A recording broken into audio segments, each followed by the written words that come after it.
नमो अरहन्ताणं नमो सिद्धाणं नमो आयर्याणं नमो उवज्जायाणं नमो लोये सव्रसाहूणम्।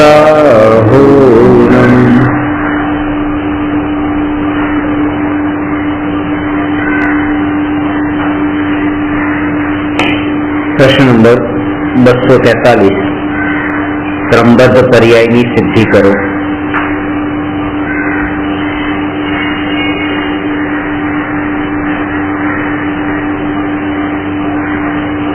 ક્રમનો અર્થ છે એક પછી એક, બદ્ધનો અર્થ છે બંધાયેલું અને પર્યાયનો અર્થ છે પરિણમન।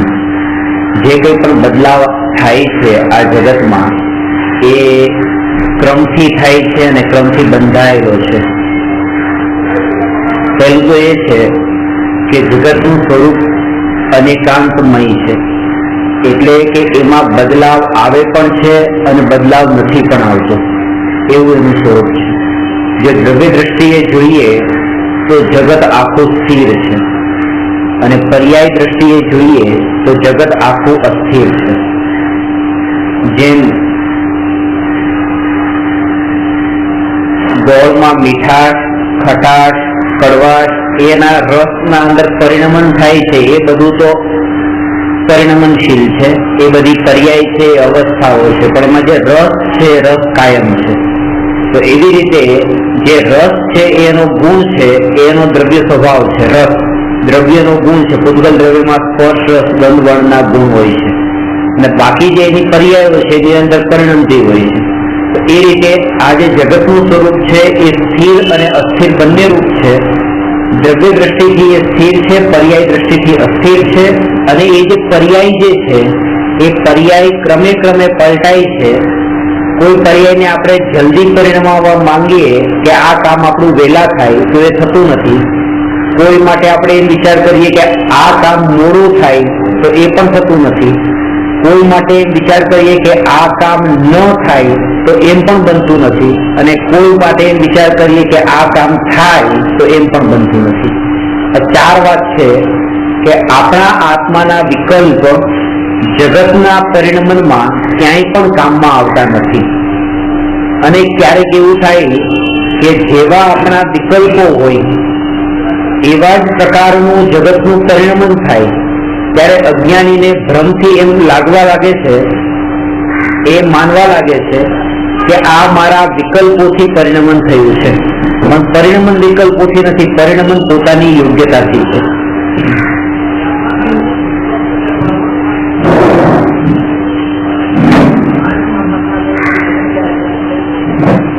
અહીંયા એ બતાવે છે કે કોઈ ઘટના એવી હોય, કોઈ કાર્ય એવું હોય કે જે બરાબર ન થતું હોય, અવ્યવસ્થિત થતું હોય, એને પણ અહીંયા એ કહે છે કે વ્યવસ્થિત છે, કારણ કે તમારી દ્રષ્ટિ અવ્યવસ્થિત છે। તમે જે દ્રષ્ટિએ જગતને જોશો તમને એ દ્રષ્ટિએ જગત દેખાશે।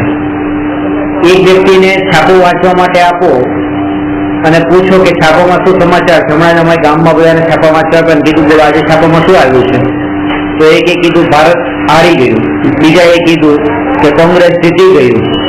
તો ભારતને વેસ્ટ ઇન્ડિઝની મેચમાં ભારત હારી ગયું એને રમત ગમતના સમાચાર દેખાણા। તો કોઈ એ કહે છે કે ભાજપ અને કોંગ્રેસની ચૂંટણીમાં કે આ કોંગ્રેસ જીતી ગયું, એવા સમાચાર એને દેખાણા। રાજકારણમાં જેને રસ છે એની દ્રષ્ટિ એ સમાચાર ઉપર જાય છે, જેની દ્રષ્ટિ ખેલ પર રસ ખેલમાં છે એની દ્રષ્ટિ ખેલ ઉપર જાય છે। બધાની પોતપોતાની દ્રષ્ટિ છે। એક વ્યક્તિને પૂછ્યું કે શું છે કે આજે છાપામાં કઈ છે જ નહીં, ખાલી ઓલા ચોખ્ખા ભરવાના આવે ને એ જગ્યા છે, બીજું કઈ નથી, કારણ કે એના માટે જ છાપું ખરીદે છે રોજ, જે ક્રોકવર્ડ માટે।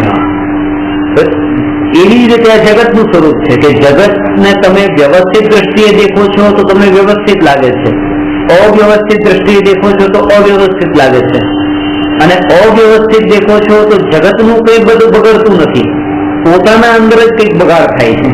અને વ્યવસ્થિત દ્રષ્ટિએ દેખો છો તો જે કંઈ પણ લાભ થાય છે પોતાના આત્માને જ થાય છે।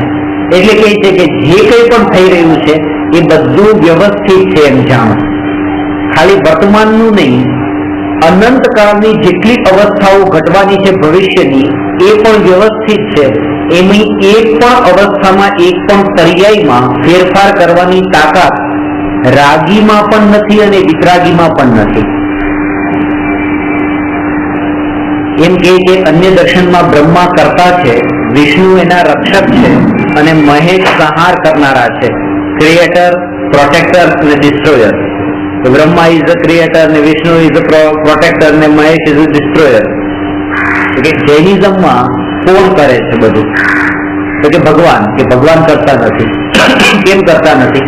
ભગવાન તો વિતરાગી છે. ભગવાનને તો રાગ પણ નથી, દ્વેષ પણ નથી. કોઈનું સારું કરવાનો ભાવ આવે એ કોને આવે? જેના અંદર રાગ હોય. કોઈનું ખરાબ કરવાનો ભાવ આવે એ કોને આવે?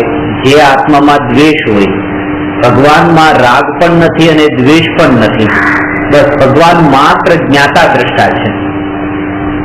જેવી રીતે આ ટેબલ છે, આ ટેબલને અહીંયા જે કઈ પણ ઘટનાઓ ઘટતી હોય એની સાથે કોઈ સંબંધ નથી. આ દર્પણ છે, દર્પણને જે કઈ પણ રૂમમાં ઘટના ઘટે છે એની સાથે કોઈ સંબંધ નથી. અંતર શું છે કે ખુરશી સામે છે, હવે ખુરશી એની ઉપર કંઈક બીજું વસ્તુ વજનદાર પડી, ખુરશી તૂટી ગઈ. તો દર્પણ જે છે ને એ દર્પણને સુખ પણ ન થયું, દુઃખ પણ ન થયું, કોઈ ભાવ ન થયા. ખાલી શું થયું કે દર્પણમાં આ ખુરશીનું તૂટવું એ પ્રતિબિંબિત થયું, રિફ્લેક્ટ થયું. આટલું કામ દર્પણે કર્યું કે જે કંઈ પણ થઈ રહ્યું હતું એને પોતાનામાં રિફ્લેક્ટ કરે છે. કેવળ ભગવાન, સર્વજ્ઞ ભગવાન, વિતરાગી ભગવાનનું કાર્ય પણ એ જ છે કે જગતમાં જે કંઈ પણ થઈ રહ્યું છે એ સર્વજ્ઞ ભગવાન એ જગતની ઘટનાઓને પોતાના જ્ઞાનમાં જાણે છે. એ ખાલી રિફ્લેક્ટ થાય છે. પણ એ ઘટના ભગવાનને કોઈ પ્રભાવિત નથી કરતી, કારણ કે ભગવાન વિતરાગી છે. અને પ્રભાવિત નથી કરતી, ભગવાનને કરવાનો ભાવ જ નથી આવતો, ફેરફાર કરવાનો ભાવ નથી આવતો, બદલવાનો ભાવ નથી આવતો. એટલે આમાં બે પોઈન્ટ એ પહેલો પોઈન્ટ એ સમજવાનો છે કે વિતરાગી ભગવાનને કરવાનો ભાવ નથી આવતો એટલા માટે કરતા જ નથી જગતમાં કઈ પણ ફેરફાર. પણ કે જેને કરવાનો ભાવ આવે છે એવા સ્વર્ગના દેવી દેવતાઓ તો કઈ કરી શકે કે ન કરી શકે? ભગવાન કઈ ન કરે આપણું ભલું ગુરુ, પણ રાગી દેવી દેવતાઓ તો કરે ને. કે રાગી દેવી દેવતાઓ જો આપણું ભલું કરવા અહીંયા આવી શકતા હોય તો રાગી દેવી દેવતાઓ પેલા પોતાનું ભલું કેમ નથી કરતા? પોતાનું ભલું પેલા કરવું જોઈએ, કારણ કે જેઓ એ પોતાના વિકલ્પોને બીજાના માટે ઘટિત કરી શકતા હોય, પોતે તે વિષયોની વાસનાથી બળતા હોય છે, તડપતા હોય છે, દુઃખી થતા હોય છે, એ રાગી દેવી દેવતાઓ આપણને સુખી કેવી રીતે કરી શકે, આપણું ભલું કેવી રીતે કરી શકે? આપણને પણ કઈ અનુકૂળતા શાસ્ત્રમાં જે આવે છે કે પદ્માવતી અને ધર્મેન્દ્ર એ દેવી અને દેવતાએ એ પાર્શ્વનાથ મુનિરાજની રક્ષા કરી હતી, તો ભલું તો કરવા આવ્યા ને. કે ભલું કરવા માટે આવ્યા નતા, એ તો પાર્શ્વનાથ ભગવાનનો એ મુનિ અવસ્થામાં એ પુણ્યનો ઉદય હતો એટલે ભલું કરવા આવ્યા. પુણ્યનો ઉદય પાર્શ્વનાથ ભગવાનનો. અને બીજી વાત એ છે કે જો એ ભલું કરી શકતા હતા તો ઉપસર્ગ તો કેટલો થઈ ચુક્યો હતો, અગ્નિના અને પથ્થરના વરસાદો વરસી ચુક્યા હતા, તો પહેલા જ કેમ ના આવી ગયા? આટલું બધું શું કામ થવા દીધું આટલી હદે? હા, અને એનો અર્થ અહીંયા એ છે કે ક્રમબદ્ધ પર્યાય એ ટાઈમે જ કાર્ય થાય, એની પહેલા પણ ન થાય, એની પછી પણ ન થાય.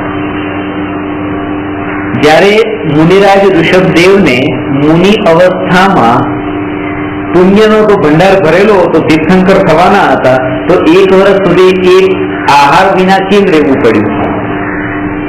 અને રોજ શોધખોળ થતી હતી આહારની, તો રોજ જતા આહાર માટે પણ મળતો નતો સુસ્તો આહાર જેને આપણે કહીએ. તો વર્ષ પછી જે સુસ્તો આહાર મળ્યો ત્યારે થોડા વિકલ્પ વધારે કર્યા છે, અને એક વર્ષ સુધી વિકલ્પો એટલે ભાવો, વિચારો, ઈચ્છાઓ થોડી ઓછી કરી હશે એવું તો નથી. રોજ ઈચ્છાઓ કરી. એ દુકાનદાર જે છે, દુકાનદાર દુકાન પર જાય છે, ઈચ્છા રોજ કરે છે કે પૈસા કમાવા છે, આજે વેપાર વધારે થાય, આજે વેપાર વધારે થાય, પણ તોય તે ઈચ્છા કરવાથી વેપાર વધારે નથી થતો. ક્યારેક એવું બને કે વેપાર વધારે ન થયો હોય ત્યારે જ વધારે ઈચ્છા થઈ હોય કે કેમ વેપાર નથી થતો, કારણ કે થતો હોય ત્યારે તો ધ્યાન ન જાય, ત્યાં તરફ ઈચ્છા પણ ન થાય. એટલે એ છે કે એ જે થવાનું હોય છે એના અનુસાર થવાનું હોય છે. તમારી ઈચ્છાઓ, તમારા વિચારો, વિકલ્પો અને આ ખોટી બધી જે તમારી બધી તમે જોડો છો પોતાના ભાવોને એ કે અહીંયા વ્યર્થ છે. ક્રમબદ્ધ પર્યાય આપણને એ બતાવે છે. અને બીજું કે આ ક્રમબદ્ધ પર્યાયનો સિદ્ધાંત એ જીવો માટે છે જેને સંસાર પરિભ્રમણનો થાક લાગ્યો છે. એક ભાઈને કીધું કે બધું ક્રમબદ્ધ પર્યાયમાં જે કાળે જે થવાનું છે થતું. તો એને કીધું કે મારો અત્યારે કાળ નથી પાક્યો, ક્રમબદ્ધ પર્યાયની યોગ્યતા છે, મારો કાળ નથી પાક્યો, મારે ધર્મ નથી કરવાનો, કાળ નથી પાક્યો. પછી નરકમાં જવું પડશે. જો અત્યારે તારે દુકાનદારી કરવાનું ને પાપ કરવાનું ક્રમબદ્ધ પર્યાયમાં નક્કી છે, ડેસ્ટિની ક્રમબદ્ધ પર્યાયનું સિમ્પલ વર્ડ છે ડેસ્ટિની. ડેસ્ટિનીમાં તારું નક્કી છે તો પછી નરકમાં જવાનું પણ 5-25 વર્ષ પછી નક્કી છે. તો કે આ ઠીક છે, એ પણ નક્કી છે, ચાલશે, બધું નક્કી છે. તો આવા જીવો માટે આ ક્રમબદ્ધ પર્યાયનો સિદ્ધાંત નથી. આ એના માટે છે જેને સંસાર પરિભ્રમણનો થાક લાગ્યો છે. જેને આગળનો વિચાર કર્યો છે, જેને આ ભાવ પૂરતો વિચાર નથી કર્યો, ભવિષ્યનો વિચાર કરે છે. એટલે એક દ્રષ્ટિએ વિચાર કરવો તો અનંત કાળનો વિચાર કરવો, અને બીજી દ્રષ્ટિએ વિચાર એક સમય પછીનો પણ ન કરવો. અનંત કાળ સુધી મારે સંસાર પરિભ્રમણ નથી કરવું, આ પહેલા નક્કી કરવું. અને એટલા માટે મારે એક સમય પછી જે શું બનવાનું છે એનો પણ મારે વિચાર નથી કરવો. જો એક સમય પછીનો પણ વિચાર હું છોડી દઉં તો અનંત કાળ સુધી હું સિક્યોર થઈ ગયો. કારણ કે આ વિકલ્પો જે છે વર્તમાનના, કે હવે શું થશે, શું થશે, શું થશે, એ વિકલ્પોથી હું દુઃખી થઈ રહ્યો છું. અને એ જે થશે એ તો એના ટાઈમે થવાનું જ છે. આ વિકલ્પોથી નથી થવાનું. આ વિકલ્પોથી હું મારા પ્રેઝન્ટને બગાડું છું અને અત્યારે કર્મ પણ બાંધું છું. જેનો ઉદય આવશે તો ઉદયના કારણે મારું ફ્યુચર પણ બગડશે. અને પાકમાં બાંધેલા જે મહાપુણ્ય હતા એને આમને વેડફી નાખ્યા. એટલે મેં મારા ભૂતકાળના પુણ્યને પણ બગાડ્યા. મેં મારા ત્રણેય કાળને બગાડ્યો. વર્તમાન પણ બગાડ્યો, ભવિષ્ય પણ બગાડું છું અને ભૂતકાળને પણ બગાડી રહ્યો છું. આના આ વિકલ્પો કરવાથી શું થશે, શું થશે, શું થશે, ક્યારે થશે, વહેલું થશે, મોડું થશે, થશે કે નહીં થાય, કોના થકી થશે, એ નહીં થાય તો શું થશે. આવા જે વિકલ્પો છે એ વિકલ્પો દુઃખનું મૂળ કારણ છે. એટલે એ વિકલ્પોથી નિવૃત્ત થવાનો ઉપદેશ આપ્યો છે. એ વિકલ્પોનો છૂટવાનો કાળ પણ જયારે છૂટશે ત્યારે જ છૂટશે, એ પણ નક્કી છે. જેમ કીધું ને કે આ જે એક કામ છે, મેં તમને આ કામ સોંપ્યું છે કે આ ભાઈને આ વસ્તુ આપજો. હવે મને વિકલ્પ આવે છે કે એ આપશે કે નહીં આપે, વહેલી આપશે, મોડી આપશે, શું કરશે. એ જે આપશે એના ટાઈમે આપશે, જવા છોડો. પણ આ જે ક્યારે આપશે, ક્યારે આપશે, આ જે વિચાર છે એ છૂટવાના પણ જયારે છૂટવાના છે ત્યારે છૂટશે. એટલે બધી પર્યાયો ઉપરથી, બધી જ અવસ્થાઓ ઉપરથી દ્રષ્ટિ હટાવી દેવાની. એનું નામ ક્રમબદ્ધ પર્યાયની સંસ્થા છે. એ પણ પર્યાય છે. આ વસ્તુ તમે આ ભાઈને ફિઝિકલી આપી અને મેં વિચારો કર્યા કે ક્યારે આપે, ક્યારે આપે. તો એ જે વિચારો છે એ પણ અવસ્થાઓ છે, એ પણ રહેવાની નથી. અને આ પણ જે ક્રિયાઓ છે એ પણ અવસ્થા છે, એ રહેવાની નથી. જે અવસ્થા છે એ અવસ્થા ઉપરથી દ્રષ્ટિ હટવી, એનું નામ છે ક્રમબદ્ધ પર્યાયની શ્રદ્ધા.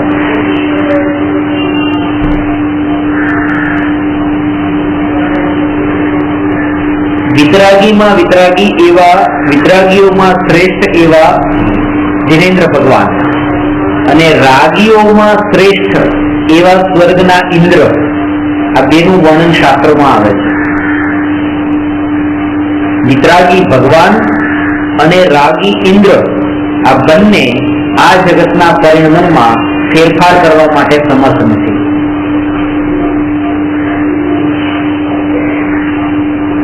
મોટા ભાગે એ થતું હોય છે. આપણી શ્રદ્ધા આના કારણે વધારે દ્રઢ થાય છે. કઈ કે જયારે વિકલ્પ કર્યો, સવારથી બપોર સુધી વિકલ્પ એવો નતો આવ્યો કે રોટલી બનાવી છે. બપોરે રોટલી બનાવવાનો વિકલ્પ આવ્યો અને રોટલી બની. જમવાનો વિકલ્પ આવ્યો અને જમ્યા. ચાલવાનો વિકલ્પ આવ્યો અને ચાલ્યા. તો આ જે વિચારો આપણને આવે છે ને એવું ત્યાં કાર્ય થાય છે, એટલે આપણી શ્રદ્ધા વધારે દ્રઢ થઈ જાય છે કે જો આ વિકલ્પોથી જ કામ થાય છે. અને 100 માંથી એકાદમાં માનો આપણને ન થાય ત્યારે આપણે એમ લાગે કે ના, હવે અહીંયા જે ન થયું એને હવે પ્રોપર કરવું જોઈએ. જ્યાં મારો વિકલ્પ કામમાં ન આવ્યો ત્યાં હવે વિકલ્પ કામમાં આવવો જોઈએ. કારણ કે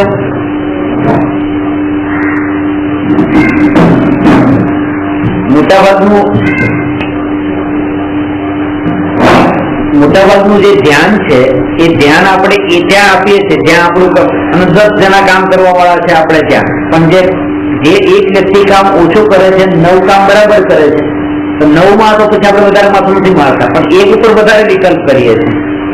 કારણ કે ત્યાં એમ લાગે છે કે અહીંયા કરવાની વધારે જરૂર છે ને અહીંયા જો ધ્યાન રાખશું તો અહીંયા આપણું કામ વધારે સારી રીતે થશે. જેનું ધ્યાન નથી રાખતા, જેનો વિચાર નથી કરતા એ પરફેક્ટ કામ કરે, આપણા વિચારોની પણ જરૂર નથી. માના આશીર્વાદ જે છે કે મા છોકરાને આશીર્વાદ આપે છે, છોકરાનું ભલું થાય છે, એવું નથી. 3 છોકરા છે, 3 છોકરાને આશીર્વાદ આપ્યા, એક છોકરો ફેલ થઈ ગયો, 2 છોકરા પાસ થયા, એક નાપાસ કેમ થયો? માના આશીર્વાદ તો 3 ઉપર હતા. અને ખાસ તો એવું છે કે જે છોકરો નાપાસ થવાનો હોય, નબળો હોય, માં એને વધારે આશીર્વાદ આપે એટલે આ એક પાસ થઈ જાય તો સારું, બાકી તો થઈ જવાના છે. માના આશીર્વાદ એને વધારે મળ્યા છે, પણ તોય તે નાપાસ થયો છે, નથી આવતું કામમાં. એ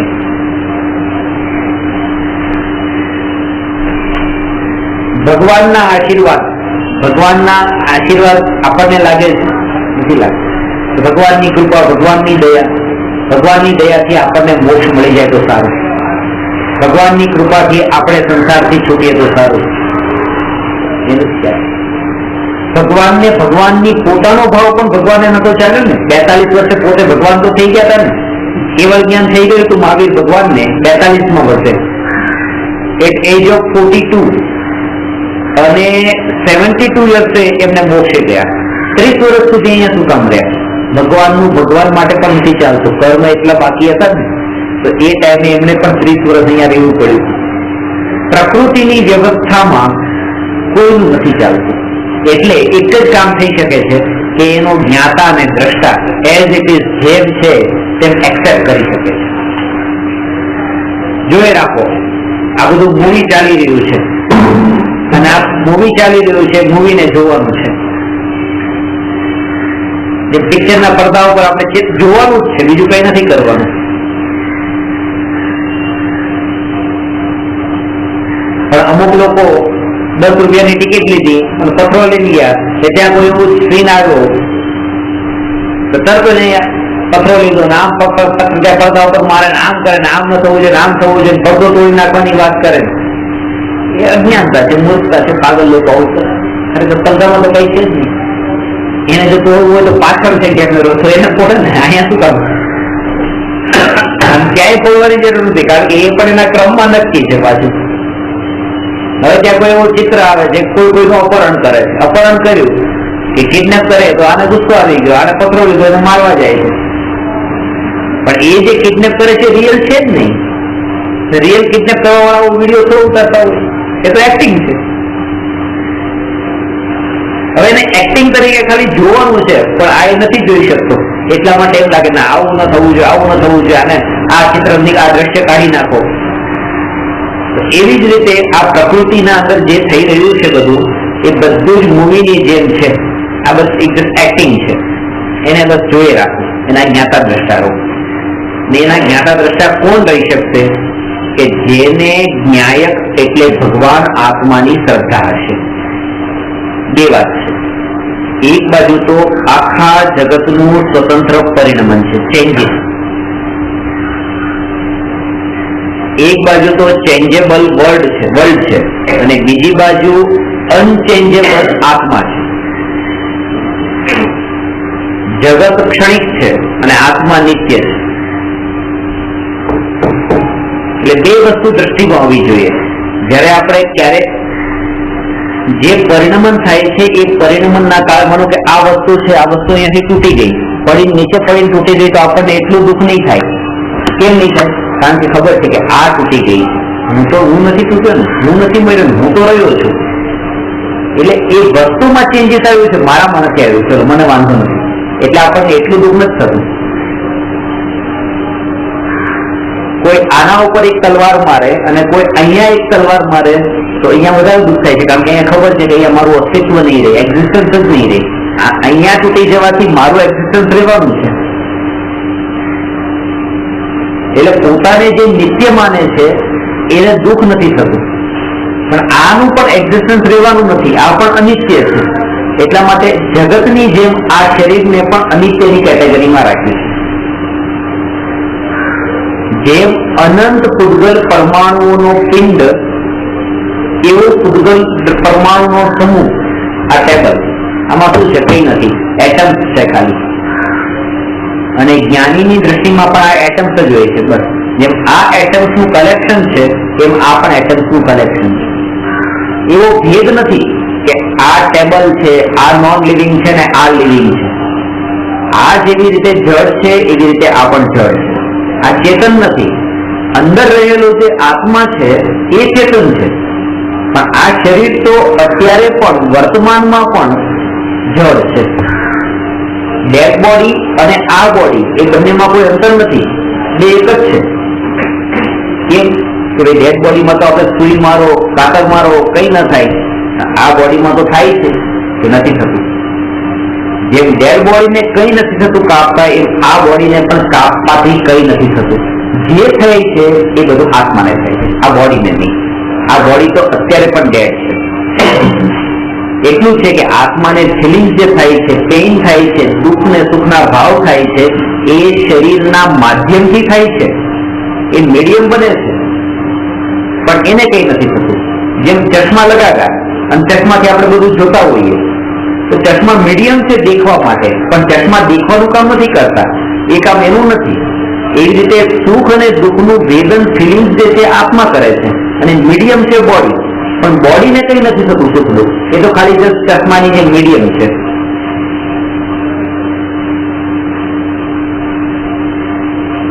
અને આવો ભેદ જેને સમજમાં આવ્યો કે જેમ આંખ અને ચશ્મા જુદા છે, એવી જ રીતે આ શરીર અને આત્મા જુદા છે, એવો ભેદ જેને સમજમાં આવ્યો એને આ ક્રમબદ્ધ પર્યાય સમજાય.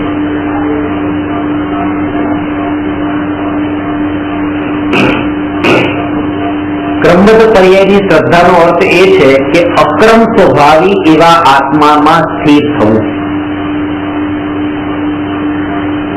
એવી વસ્તુનો આશ્રય છોડી દેવો જે વસ્તુ ક્ષણિક હોય. ક્ષણિક હોય એટલે પલટાઈ જતી હોય, સ્થિર ન રહેતી હોય. એક લાકડી છે, એક લાકડીનો આમ ટેકો લીધો છે, આ લાકડી છે પોતે અસ્થિર છે. અસ્થિર છે એટલે બટકી જવાની છે, રેવાની નથી. અને મેં એનો સહારો લીધો તો આમ ચાલવા ગયો તો એ લાકડી પડી ગઈ, તો હું પોતે પણ પડી ગયો, કારણ કે મેં એનો સહારો લીધો તો જે વસ્તુ પોતે ટકીને રહેવાની નથી. અને જે લાકડી મજબૂત છે મેં એનો સહારો લીધો તો હું નીચે નહીં પડું. તો આપણે શું કરીએ છીએ? આપણે એવી વસ્તુને આધીન થયા છીએ જે વસ્તુ પોતે ટકીને રહેવાની નથી, જે વસ્તુ પોતે નાશ થવાની છે, આપણે એને પકડી રાખીએ છીએ. એટલે દરેક સમયે પળે પળે પડીએ છીએ.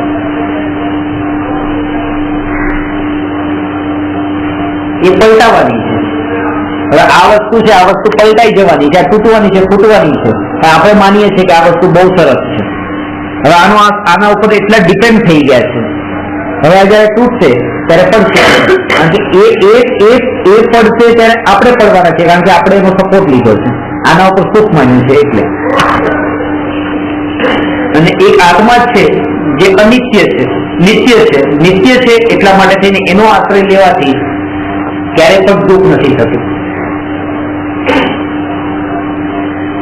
એટલે આખા જગતને જોતી વખતે જ્ઞાનીની દ્રષ્ટિ ભલે જગત અનિત્ય જગતને જોતા હોય પણ દ્રષ્ટિમાં નિત્ય હોય. આંખ ખુલ્લી હોય, ટેબલ ખુરશી વગેરે, સગા સંબંધીઓ વગેરે આ બધા સંયોગોને દેખતા હોય, પણ દ્રષ્ટિમાં એકલો આત્મા હોય. આ બધું જ વ્યવહાર માત્ર લાગતું હોય. એ વાત અહીંયા ક્રમબદ્ધ પર્યાયમાં કરી. હવે 244મો પ્રશ્ન છે. પ્રશ્ન નંબર 244, મિથ્યા બુદ્ધિ એટલે શું? ભેદ સહિત વિવેચન કરો.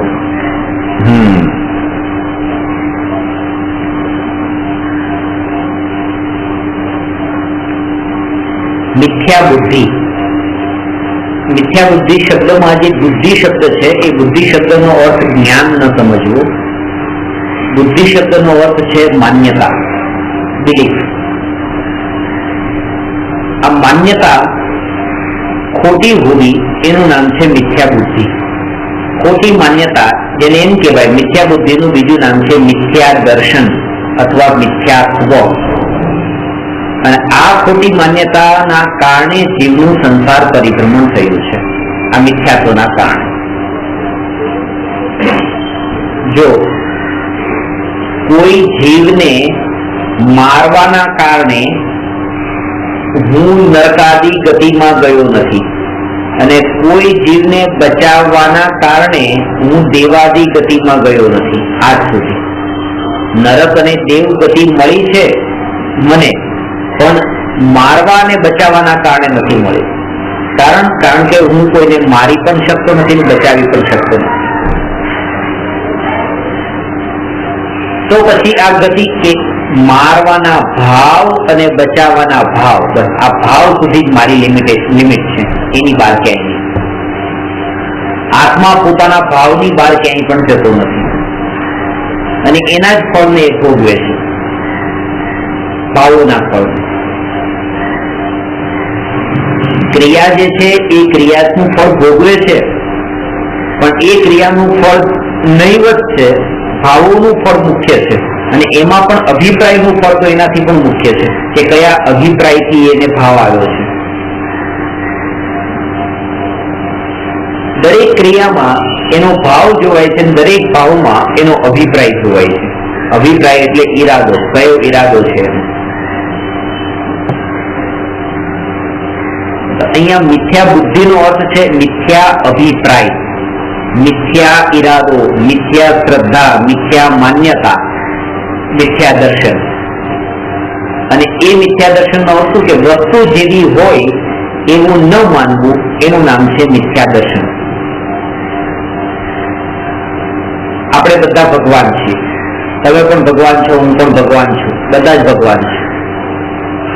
આપણે પાપી નથી, આપણે પામર નથી, આપણે દયનીય નથી, આપણે બધા ભગવાન છે. હું પરમાત્મા છું, તમે પણ પરમાત્મા છો.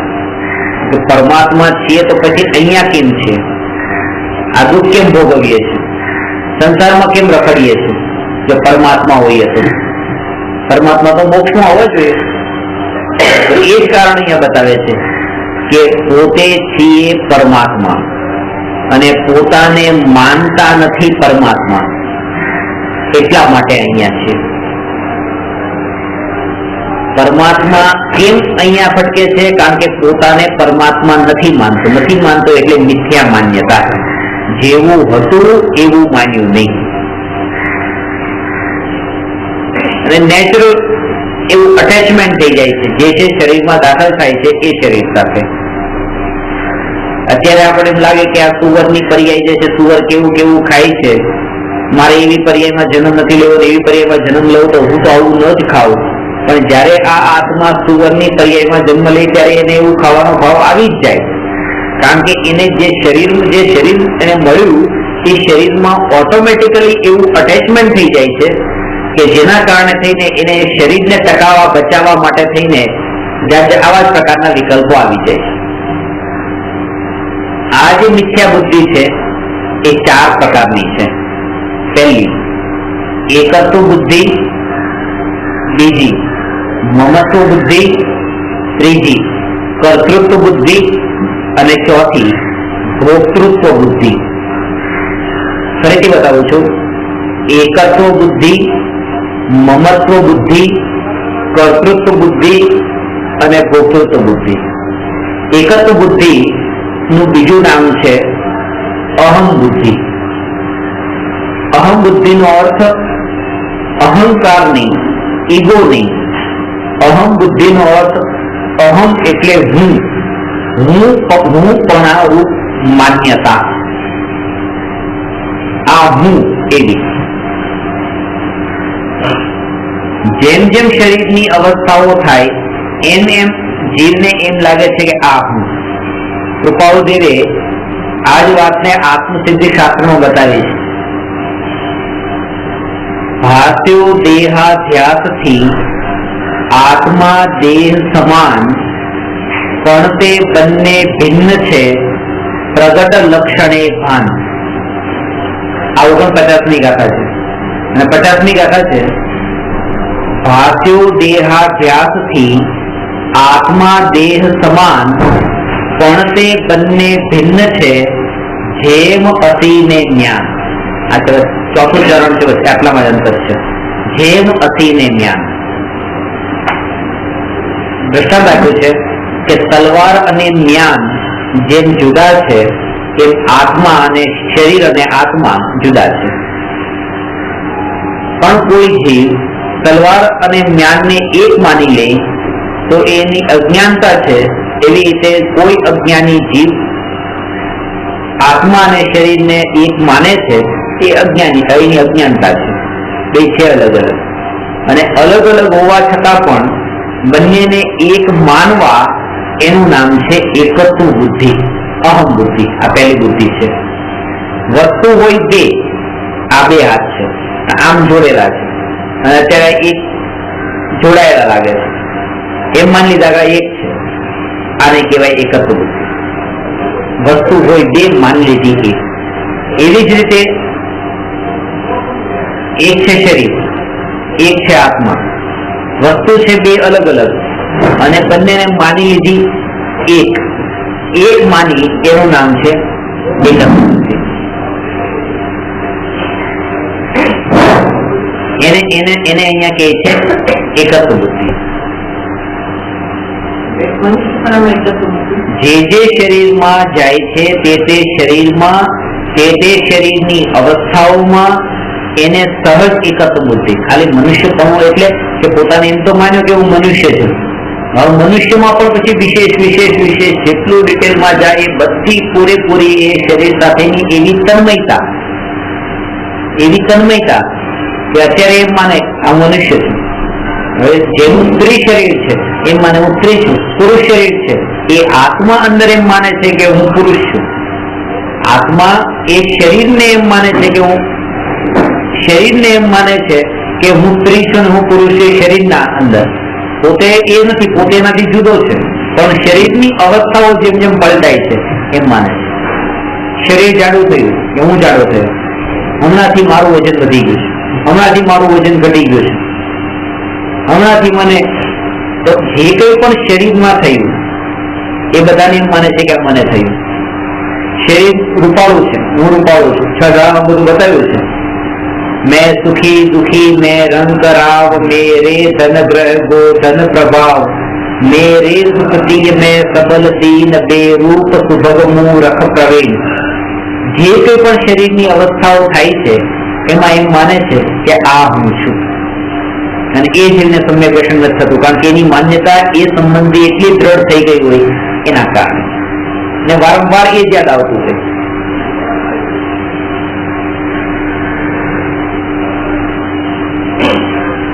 એકલી સ્ત્રીને રાત્રે સ્વાધ્યાય કરવાનો નીકળ્યા, અમે સ્ત્રી રહ્યા. અમારે બધું વ્યવહારનું બહુ ધ્યાન રાખવું પડે. અમારે વ્યવહારનું આ ખાલી વ્યવહાર પૂરતી માન્યતા નથી રહેતી. આ માન્યતા અંદરમાં એટલી દ્રઢ થઈ ગઈ હોય છે કે હું જ સ્ત્રી છું. પછી એકલો વ્યવહાર રહી જાય તો એનો વાંધો નથી, એ તો હોવો જોઈએ, પણ હું સ્ત્રી એ માન્યતા ખોટી છે. હું પુરુષ એ માન્યતા ખોટી છે. બાળકની અવસ્થામાંથી યુવાનની અવસ્થા થઈ, યુવાનથી વૃદ્ધાવસ્થા આવી તો હું બાળક છું અને હું યુવાન થયો, હું યુવાનીમાંથી હવે હું ગૌરવ થઈ. આ જે માન્યતા છે આ બધાને કહેવામાં આવે એકત્વ બુદ્ધિ. બે વસ્તુ એક નથી, અલગ અલગ છે. કૃપાળુદેવે તલવાર અને જ્ઞાનનું દ્રષ્ટાંત જે આપ્યું છે એમ આત્મા અને શરીર, પણ ખરેખર આ દ્રષ્ટાંતને દ્રષ્ટાંત તરીકે સમજજો. હું કૃપાળુદેવની ભૂલ નથી કાઢતો, પણ એ દ્રષ્ટાંત 100% ઘટિત નથી થતું. પૂરેપૂરો સંબંધ એવો નહીં માની લેવો આત્માનો અને શરીરનો જેવો જ્ઞાન તલવાર અને જ્ઞાનનો છે. કારણ શું છે? કારણ કે આ જે છે આ જ્ઞાન છે અને આ તલવાર છે. તો જ્ઞાનના જે એટમ્સ છે અને તલવારના જે એટમ્સ છે એ આકાશના જે પ્રદેશને, જે સ્પેસને ઓક્યુપાય કરે છે, આ બંને એક સ્પેસ ને ઓક્યુપાય નથી કરતા. જ્ઞાને તો આ સ્પેસ ને ઓક્યુપાય કર્યો છે ઉપરના, અને તલવાર જે છે નીચેના સ્પેસ ને ઓક્યુપાય કરે છે. બેના ડિફરન્ટ સ્પેસ છે, એક સ્પેસ નથી જ્ઞાન ને તલવાર. પણ અહીંયા એવું છે કે આ જે શરીર અને આત્મા છે, જે સ્પેસ ને આ શરીરે ઓક્યુપાય કર્યો છે એ જ સ્પેસ ને આત્મા ઓક્યુપાય કરે છે, ડિફરન્ટ સ્પેસ નથી. એટલા માટે તલવાર અને જ્ઞાન વચ્ચે એક ક્ષેત્રાવગાહ સંબંધ નથી, પણ આત્મા અને શરીર વચ્ચે એક ક્ષેત્રાવગાહ સંબંધ છે. એક ક્ષેત્રાવગાહ સંબંધનો મતલબ કે એક જ પ્રદેશ પર બેનું રહેવું, આત્મા અને શરીર બે દ્રવ્યનું, જુદા જુદા દ્રવ્યનું રહેવું. એ બે દ્રવ્યનો જે પરસ્પર એકબીજા સાથેનો જે સંબંધ છે એ સંબંધને એક ક્ષેત્રાવગાહ સંબંધ કહેવાય. જેમ ગ્લાસ અને પાણીનો જે સંબંધ છે એવો આત્મા શરીર અને આત્માનો સંબંધ નથી. ગ્લાસમાં પાણી હોય અને ત્યાં ગ્લાસ પણ હોય, એ બેનો સંબંધ, કારણ કે એવી રીતે આ શરીર છે, શરીરમાં આત્મા છે એમ નથી, કારણ કે ગ્લાસનો સ્પેસ અલગ છે અને પાણીનો સ્પેસ અંદરનો છે. પણ જેમ દૂધ અને પાણી મળેલા હોય અને એકબીજાનો જેમ સંબંધ છે એવો આત્મા અને શરીરનો સંબંધ છે, એક જ ક્ષેત્ર ઉપર.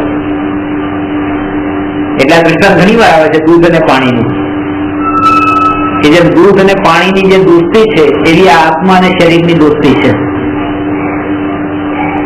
કે શરીર ને આત્મા બંને દૂધ અને પાણી બે મળેલા છે. હા, અને ગેસ ઉપર ગરમ કરવા મૂક્યા તો પાણી પોતાની દોસ્તીને નિભાવે છે. પાણી કહે છે કે દૂધ હું તારો દોસ્ત છું અને હું તને મરવા નહીં દઉં જ્યાં સુધી હું જીવતો છું ત્યાં સુધી, પેલા હું બળીશ કે પેલા પાણી બળે.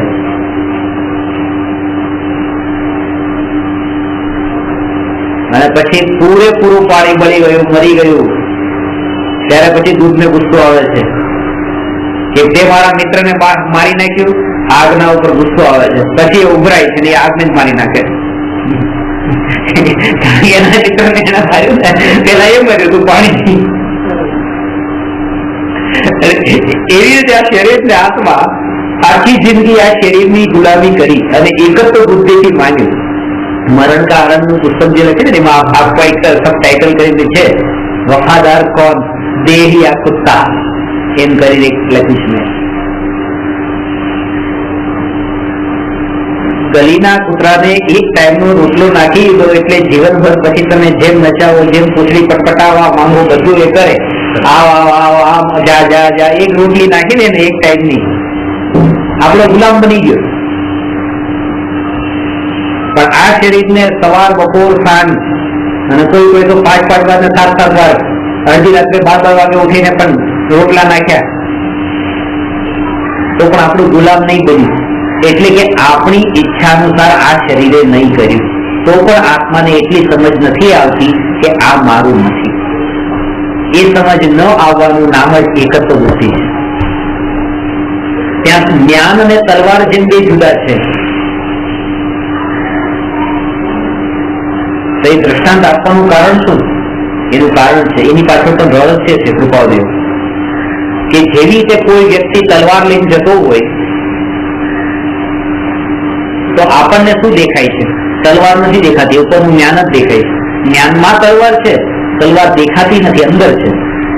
એવી રીતે આપણને બધાના શરીર જ દેખાય છે, આત્મા અંદર દેખાતો નથી. જ્ઞાન દેખાય છે બધાને.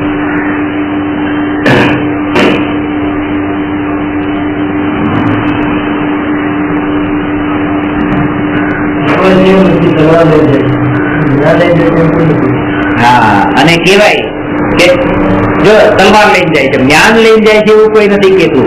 એવી રીતે જો જીવ છે, જીવ છે, જોજો જીવને તો જોયો જ નથી, કીડીનું શરીર જોયું, જોઈ છે જ્ઞાન ને અને કીધું તલવાર ને. એમ અંદર જો જીવ છે, અહીંયા કેટલા બધા જીવ થઈ ગયા છે, કેટલા બધા જીવ છે. તો જીવ જે છે એ તો અંદરની વસ્તુ છે, બોલવામાં એમ જ આવે આ જીવ છે. જીવ દેખાતો નથી, શરીરને દેખીને જીવનું અનુમાન કરવામાં આવે છે. અને બીજું કે શરીર અને જેમ તલવાર ને જ્ઞાનમાં કામની વસ્તુ તો તલવાર છે, એવી રીતે આત્મા અને શરીરમાં અહીંયા ઉપયોગી વસ્તુ આત્મા છે, કારણ કે આ દેહ તો ક્ષણિક છે. અને જ્યારે એ તલવાર ઉપયોગમાં આવે છે ત્યારે જ્ઞાનથી છૂટી પડી જાય છે. એવી રીતે આત્મા જ્ઞાનોપયોગમાં આવે છે ત્યારે શરીરથી છૂટું પડી જાય છે, ત્યારે પોતે પોતાના જ્ઞાન આનંદમાં લીન હોય છે. ઉપયોગો લક્ષણમ જે સૂત્ર કીધું તત્વા સૂત્રમાં,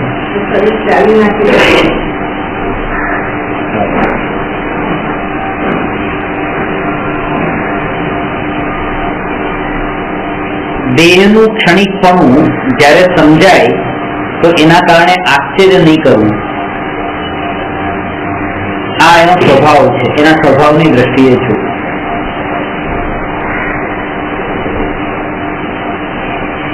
શરીરમાં એકત્વ બુદ્ધિનો અર્થ એ કે આ હાથનો ભાગ છે, આ ચહેરાનો ભાગ છે, આ વાળ છે, તો આ ચહેરો રૂપાળો હોવો જોઈએ એવી ઈચ્છા છે. ક્યાં છે જે યુરોપિયન ને રૂપાળો ચહેરો મળ્યો છે ને એ નથી જોતો, એને રૂપાળામાં રસ નથી, એને લાલ જોઈએ છે, ટમેટા જેવો, એટલે તડકામાં પડ્યા હોય બીજ ઉકરાવના. જે મળ્યું છે એમાં એને આનંદ નથી, કારણ કે બધા પોતાના ભાવોથી દુઃખી છે. આપણે કોઈ બીજા જેવા થવા માંગીએ છીએ, એ કોઈ બીજા જેવા થવા માંગે છે, કોઈ કોઈના જેવું જ થવા માંગે છે, પોતાના જેવું થવા કોઈ નથી માંગતું. જે અંદર પડેલું છે આત્મા, જેનો સ્વભાવ છે શુદ્ધ.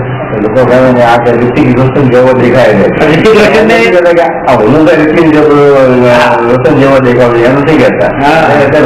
આ કે મારા ઋતિક રોશન જેવો દેખાય, એની જેવો દેખાય. શરીરના એક એક અંગમાં એવી એકત્વ બુદ્ધિ છે કે ચહેરાનો રંગ ગોરો જોઈએ અને વાળનો રંગ કાળો જ જોઈએ. આમ કેટલી એકત્વ બુદ્ધિ એટલે કેટલું અંદરમાં કે આ રૂપાળો હોય તો જ બરાબર, આટલો ભાગ તો રૂપાળો જ જોઈએ, આટલો ભાગ કાળો જ જોઈએ. અને આ રંગ જે છે અહીંયા આવી ગયો હોય ને આ રંગ અહીંયા આવી ગયો હોય તો ન ચાલે, સફેદ વાળ આવી જાય તો ન ચાલે.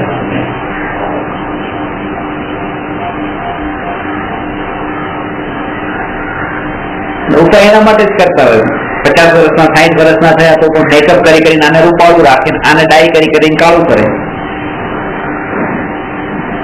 આને કહેવાય એક એક પરમાણુમાં એની એક જ બુદ્ધિ પડેલી છે.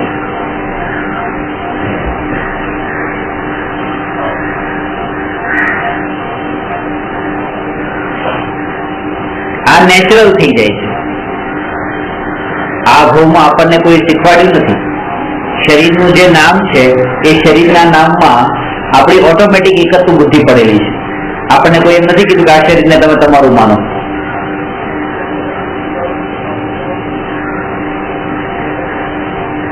હું આત્મા છું, હું આત્મા છું, સાંભળો છો ને, અને શરીર નથી. તમારું નામ શું? ભાવેશભાઈ. કેટલા વર્ષથી? તમારા 21 વર્ષ. આની પહેલાનું મારું વાક્ય હતું હું આત્મા છું, હું શરીર નથી. અને મેં પૂછ્યું તમારા કેટલા વર્ષ છે? તો 21 વર્ષ બતાવ્યા કોના? શરીરના. હું 21 વર્ષનો નથી, હું અનાદિકાળનો છું, હું અનંતકાળ સુધી રહેવાનો છું. આ વાત તમારા માટે નહીં, અહીંયા બેઠેલા બધા જ માટેની છે કે જ્યારે આપણે ધર્મનું પણ ભણતા હોઈએ ત્યારે અંદર ઊંડે ઊંડે ઊંડે ઊંડે એ જ પડેલું હોય છે કે આ શરીર એ હું છું. આ શરીરના જેટલા વર્ષ થયા એટલા મારા વર્ષ થયા. આ શરીરનું જેટલું વજન છે એ મારું વજન છે. હું આટલા કિલોનો છું. હું 72 કિલોનો છું એમ માની. હું આપણે પોતાની જાતને વોટ ડુ વી બિલીવ, પોતાની જાતને શું માનીએ છીએ? હું 72 કિલોગ્રામનો છું. પેટમાં બધો કચરો ભરેલો પડ્યો છે. સવારે વજન કર્યું, હું કેટલા કિલોનો? 72 કિલોનો. ટોયલેટ જઈને પાછા આવ્યા, હવે હું કેટલા કિલોનો? 70 કિલોનો. એનો મતલબ કે 2 કિલો જે ઓછું થયું ને, એમાં પણ આપણે માનતા કે ઇટ ઇઝ મી. હવે હું નહીં, હવે હું 70. પણ જયારે 72 હું માન્યું ત્યારે એના અંદર એ હતું ને, ઇન્ક્લુડ હતું ને કે આ પણ હું. આનું નામ એકત્વ બુદ્ધિ. શરીરના એક એક અંગમાં, એક એક પરમાણુમાં એની એવી તન્મયતા હોય કે આજ હું, આજ હું, આજ.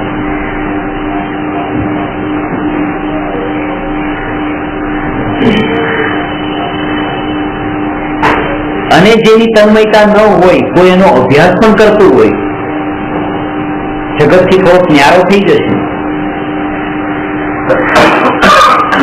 જગતથી ન્યારો થઈ જશે. લોકો એને મૂર્ખ પણ કહેશે કે આ શું કરે, શરીરનું આટલું ધ્યાન નથી રાખતો, શરીરમાં એટલું એકત્ર નથી, શરીરનું થોડું તો રાખ, શરીરનું થોડી તો કેર કર. એમ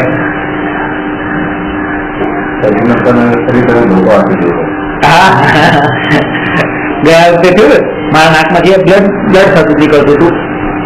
પાણીમાં નળ કેમ ખુલ્લો મૂક્યો હોય એવી રીતે નળ આમ બ્લડ ચાલુ આમ જ અડધો જગ જેટલું લોહી આમ નીકળી ગયું. નાકોડી ફૂટી હશે, નસકોડી વાળી શરૂ ચાલુ.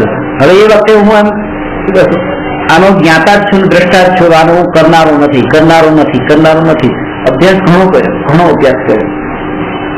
પછી એક વાત કરી ખબર ના ધ્યાન રાખો, શરીરનું ધ્યાન રાખવું છે. હજી તો શરીર સાથે રહેવાનું છે.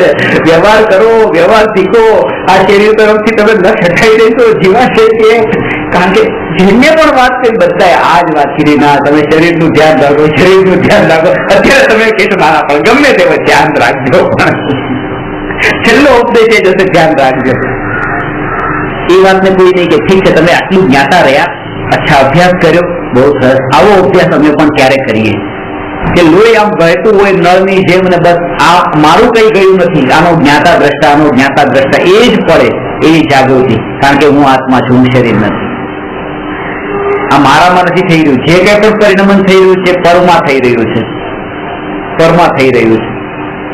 એ જાગૃતિના બળે જ આ એકત્વ બુદ્ધિ છૂટે છે. બાકી તો આમને પડ્યા બસ કઈ નથી. આપણને એમ જ લાગે આપણે ક્યાં કહીએ એવું શરીરનો મોહ છે. પણ એ જયારે પરિણમન થતું હોય ત્યારે ખબર પડે કે આ મોહ કેટલો છે. અત્યારે તો બરાબર ચહેરો, પણ ચહેરા ઉપર એક પિમ્પલ થયો હોય તો પછી ખબર પડે કે આ મોહ કેટલો છે, અને દૂર કરવા માટે જે ઉપચાર કરે એ.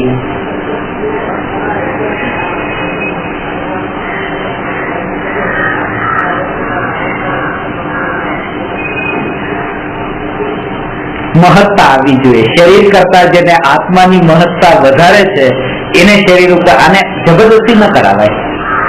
કોઈને દુઃખ થતું હોય શરીરમાં આગી હોય ને એને કઈ ના તું ઉપયોગ હટાવી લે, દ્રષ્ટિ હટાવી લે, આત્મામાં લઈ જાય, એમ ન થાય. પણ એને મહિમા આવેલી હોય, પહેલેથી એને અભ્યાસ કર્યો હોય, સમજણ હોય તો એને નેચરલ થઈ શકે. આ જબરદસ્તી ન થાય.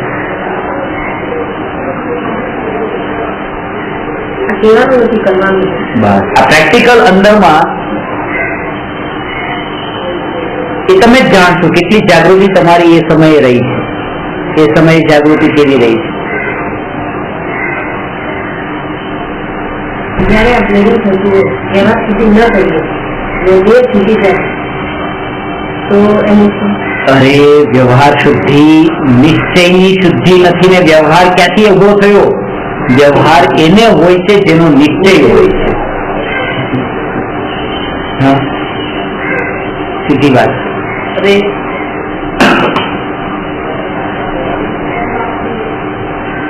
પ્રધાનતા આત્માને આપવું પડે. એ સમયે પ્રધાનતા આત્માને, મુખ્યતા આત્માને આપો. વ્યવહાર શુદ્ધિ કરવામાં જ કરવાના વ્યવહાર શુદ્ધિના નામે અત્યાર સુધી આપણે ઘણું બધું શરીરને પોષી લીધું. શુદ્ધિ ઉપર જોર હતું ને એના કરતા શરીરને પોષ્યું. મુનિરાજો આ તો નેચરલ થયું. મુનિરાજોનું તો શરીર શિયાળી ને વાઘ ને આ શાસ્ત્રમાં આવે છે ને, ખાઈ જાય છે, હાથ ખાઈ જાય, પગ ખાઈ જાય, લોહી નીકળતું હોય અને પોતાના સ્વરૂપની સ્થિરતા ન ગુમાવે અને ચિંતન ચાલુ રહીને એમાં દેહ છૂટે. આ શરીર તો આમે અપવિત્ર, અશુચિ અને મળનું ઘર છે. એને હવે પવિત્ર કરવા જવાના વિકલ્પ કરવા કરતા એ સ્થિતિમાં તો એ જ જાગૃતિ, બસ હું જ્ઞાતા દ્રષ્ટા.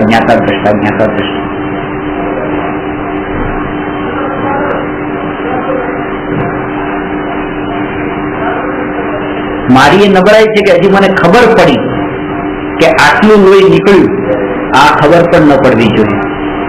એવી સ્વરૂપની સ્થિરતા હોય કે ત્યાંનું કાર્ય ત્યાં ચાલતું જ રહે, અને અંદરની જાગૃતિ કે આત્મા જાણનાર જાણનાર જાણનાર જાણનાર છે, બધે જાગૃતિ. થોડું વધારે બ્લડ નીકળી ગયું તો દેહ છૂટી જાય, અને દેહ છૂટી જાય બટ એનો પણ ભય એને જ હોય છે જેને શરીરને મારું માન્યું છે. પણ જેને અંદરમાં એવી પ્રતીતિ હોય કે હું નિત્ય જ છું, નિત્ય જ છું, મરવાનો નથી, બસ તો પછી એમાં પણ એનો દ્રષ્ટિ નહીં જાય એના ઉપર.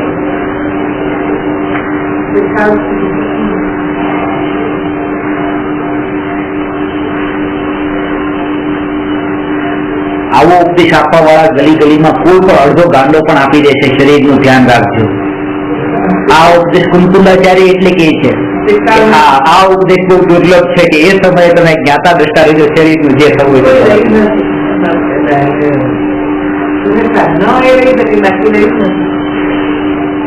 અમે જયારે જયપુરમાં ભણતા હતા, શરૂમાં 14-15 વર્ષની ઉંમર હતી, 2 વર્ષ ભણ્યા પછી એમ લાગતું બધા મિત્રો અમે અંદર વાત કરીએ કે આ બધું આત્મા ફાત્મા બધું આ હશે, સાચું હશે, ક્યાંક એવું ના થાય કે આપણે 5 વર્ષ અભ્યાસ કરીએ જે આત્મા જ ન નીકળે, આપણું કરિયર એ બગડી જાય, લાઈફ બગડી જાય. આ દેખાતું નથી. બીજું તો પ્રેક્ટિકલી શું ડોક્ટરમાં ભણવા ગયા હોય તો વૈજ્ઞાનિકો દેડકા ને ચીરે આ દેખાય, બધું જે તે દેખાય છે ને. આપણે તો એવું ભણવાની આવી ગયા છે, દેખાતું નથી, કઈ નથી. આ બધું હશે કે નહીં હોય? કર્મ દેખાતા નથી, ભગવાન દેખાતા નથી, સ્વર્ગ દેખાતું નથી, નરક દેખાતું નથી, મોક્ષ દેખાતું નથી, અને આત્મા દેખાતો નથી. હવે આ બધું હશે કે નહીં હોય?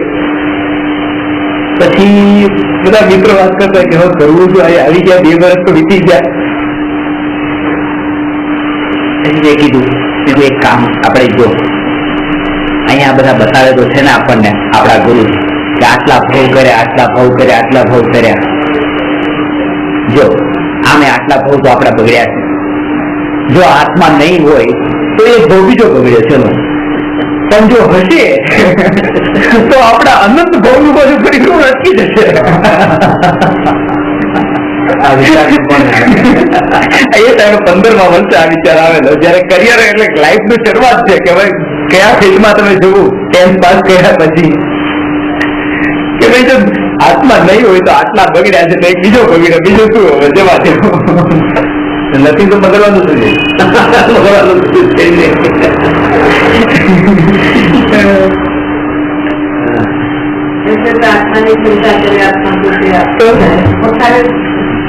શંકા થાય, આપણને શંકા થાય, આ બધું ભણીએ છીએ, આ બધું કેટ છે ટૂંકમાં. હવે આ બધું રિયાલિટીમાં છે કે નહીં? આટલા ભાવ ગયા અને આટલા હાઈટ હતી ને આપણને લાગે કે આ બધું કાલ્પનિક લાગે, એકચ્યુઅલ નથી લાગતું. એટલા કરોડ મુનિ કે દેવલો ગયા, એટલા મુનિ હતા ગયા, અહીંયા નથી તો ત્યાં કેવી રીતે આવી ગયા? એટલે આપણે થોડી શંકા તો આવે, શંકા થાય. અને એનું એક જ કારણ છે અજ્ઞાનતા.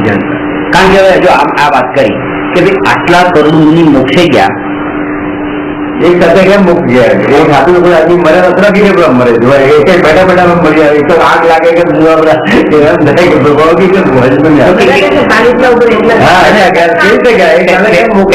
કરતા તો અત્યારે પોપ્યુલેશન વધ્યું છે. હા, વધ્યું છે. તો અત્યારે માન આટલા કરોડ નથી દેખાતા એટલા એરિયામાં. એ ટાઈમ મળતા બી નથી, ડેવલપ બી નથી. એનું એ જે છે ને એમાં અજ્ઞાનતા એ છે કે શાસ્ત્રમાં બતાવ્યું કે અહીંથી 8 કરોડ મુનિ મોક્ષે ગયા કે અહીંથી 1 કરોડ મુનિ મોક્ષે ગયા.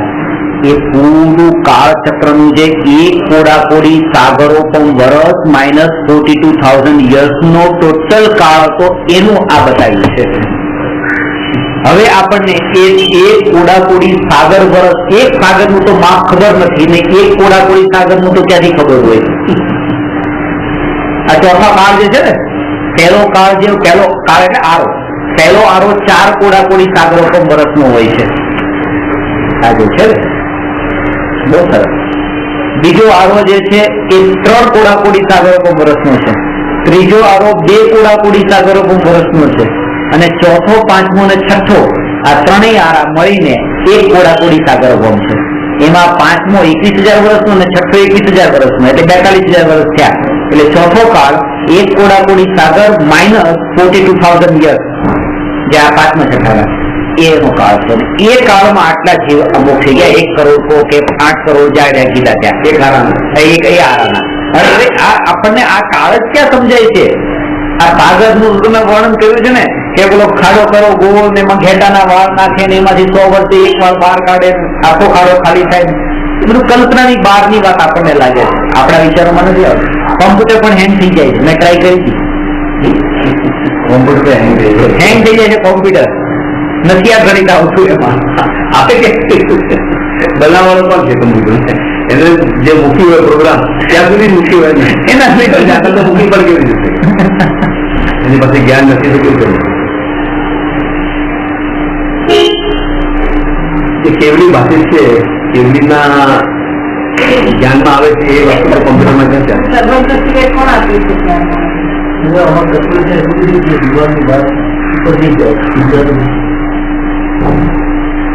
સાચી વાત છે. ગણતરી કરવા બેસો તો ના લખી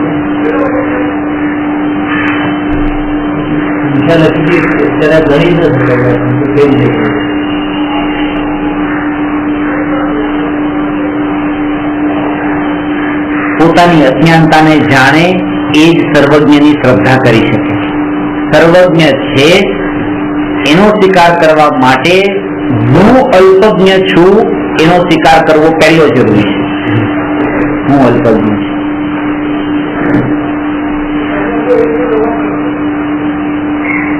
એટલે અજ્ઞાનતામાં આવો પ્રશ્ન થાય કે આવું બધું હશે હશે હશે, પણ ત્યાંથી લઈને અત્યાર સુધી આટલે સુધી નીકળી ગયા, હવે તો આમ લાગે કે ના છે આ બધું.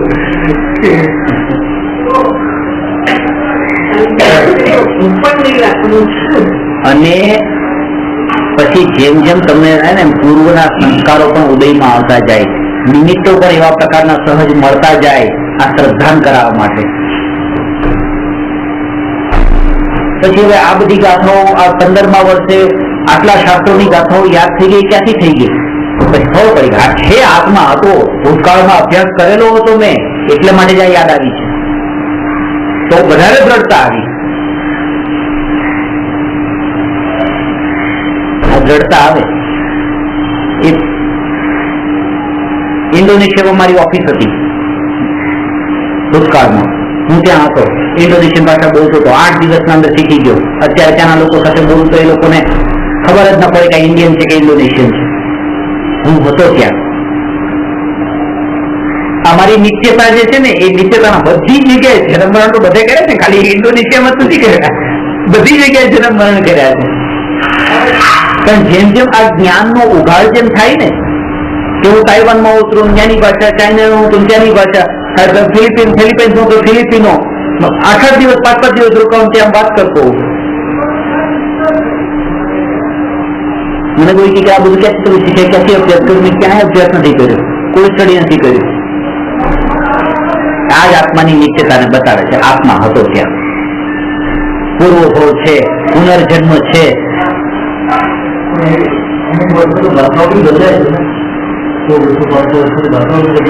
એ છે પણ આ કાળ અનંત કાળ છે. આ સંસ્કારો જે છે ને પૂર્વના અનંત કાળના છે. આ જે જ્ઞાન જે છે ને એ અનંત કાળનું છે. ભૂતકાળમાં આપણે જેમ કે આ જે શબ્દો જે છે તે અનંત કાળના છે, પણ એના ભાવને ગ્રહણ કરી લે છે.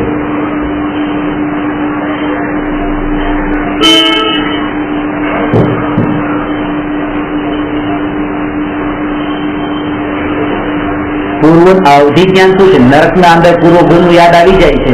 નારકીઓને પણ અવધિ જ્ઞાન તો છે ને, બધા નારકીઓને.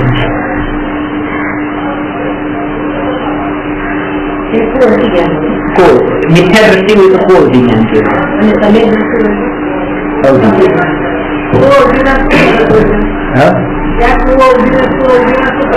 કોઈ ફરક નહીં.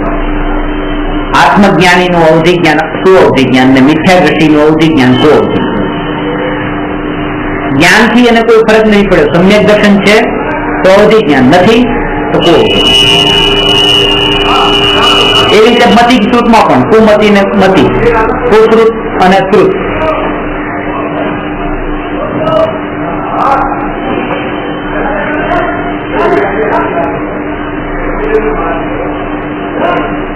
ચારેય ગતિમાં નિગોદનું દુઃખ સૌથી વધારે કીધું છે, નિગોદિયાનું.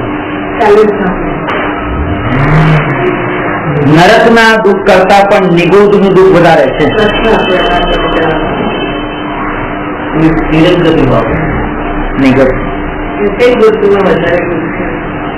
ગતિમાં નિગોદ નહીં. કેમ? કારણ કે જીવનના દુઃખ કરતા જન્મ મરણનું દુઃખ વધારે છે.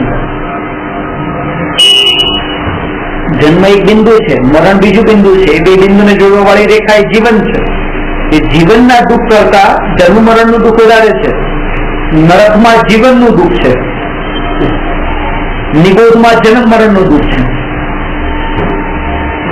નરકમાં વધારે જમવાનું છતાં માર્ગ એક તત્વ એનો કપાઈ ગયો.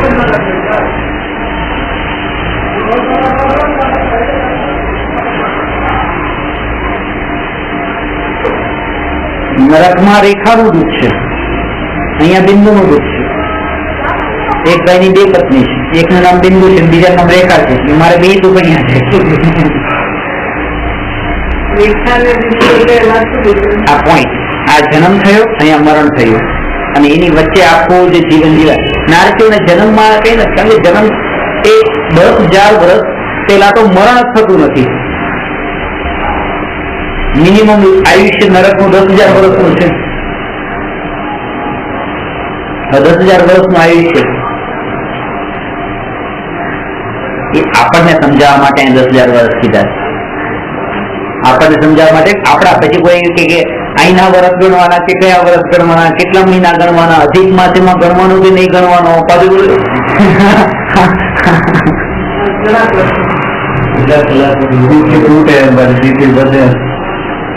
દિવસ બાદ ક્યાં હોય?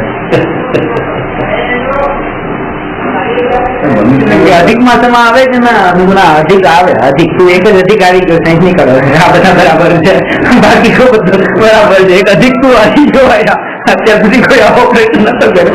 એ સમજાવવા માટે છે ખાલી આપણને કે આવું નરકની જીદના નરકનું. હવે નરકના અંદર આવા દુઃખ છે, ત્યાં વૈતરણી નદી છે, લોહીને આટલું બધું લોહી ક્યાંથી આવ્યું, ક્યાંથી બીજા કીડા મકોડા છે તો એટલું લોહી જાય કે આટલા એનિમલ્સ પાસે ત્યાં રહે છે. લોહીની નદી વહેવા માટે થઈ તો પછી એમ કે લોહી ક્યાંથી આવ્યું?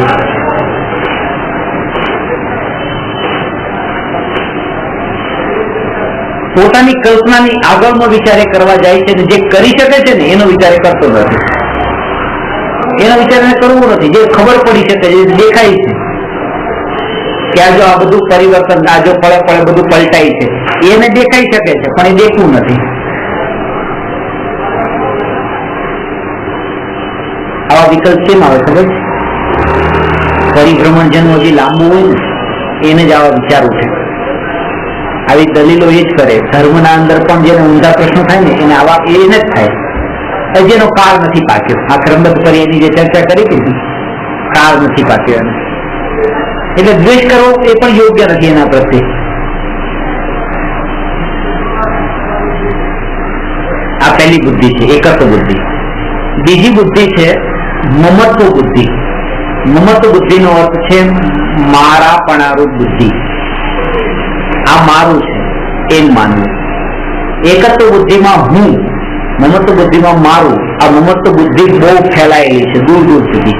એકત્વ બુદ્ધિ તો મર્યાદામાં છે કે આ હું. પણ આપણે એમ નથી કેતા કે આ હું, આ હું, આ હું, એમ નથી કેતા. આ મારું, આ મારું, આ બધા મારા. આ તો હું અને આ મારા. મમત્વ બુદ્ધિ, મારાપણાની માન્યતા. દીકરો મારો છે, પત્ની મારી છે, સગા સંબંધી મારા છે, આ વેવાઈ મારા છે, આ જમાઈ મારા છે. આ જે બધું માન્યતા, એ માન્યતા ઉભી ક્યાંથી થઈ? એકત્વ બુદ્ધિને લઈને મમત્વ બુદ્ધિ ઉભી થાય છે. ટોડરમલજીએ બહુ સરસ ખુલાસો કર્યો છે કે આ શરીર જેનાથી ઉત્પન્ન થયું, આ જીવ એને પોતાના માતા પિતા માને છે. આ શરીરથી જે ઉત્પન્ન થયા એને પોતાના પુત્ર પુત્રી માને છે. આ શરીર જેનાથી ઉત્પન્ન થયું એનાથી કોઈ બીજા ઉત્પન્ન થયા એને પોતાના ભાઈ બહેન માને છે, વગેરે વગેરે દૂર દૂર એને સંબંધ માને છે. પણ જ્યારે આ શરીર જ મારું નથી તો પછી શરીર જેનાથી ઉત્પન્ન થયું એ માતા પિતા મારા ક્યાં થયા? શરીરથી જે ઉત્પન્ન થયા એ છોકરા મારા ક્યાં થયા? પેલા ભાઈ બહેન મારા ક્યાં થયા? એટલે પહેલું કનેક્શન અહીંથી કપાયું છે શરીરથી. એ કપાય બધું કપાય. ના,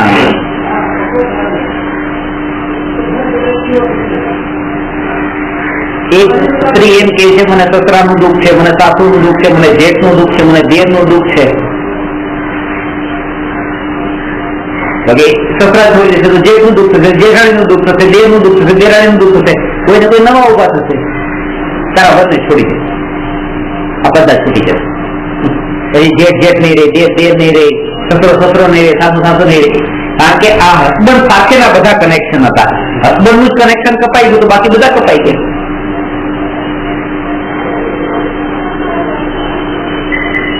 આ કરવાનું નથી હો પ્રેક્ટિકલમાં. આજે તમે શીખવાડ્યું તો અમને તો એ સમજવાનું કે એવી જ રીતે આ દ્રષ્ટાંત છે. હવે સિદ્ધાંત એવી રીતે શરીરનું મારાપણું છોડતા શરીરના જે જે સંબંધીઓ છે એ બધાનું મારાપણું છૂટે છે. અભિપ્રાયમાં છોડવાનું છે.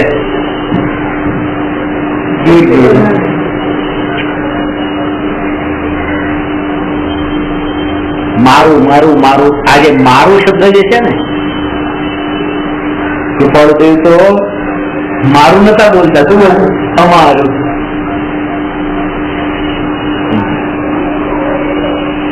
આધાર તો નથી અમારું.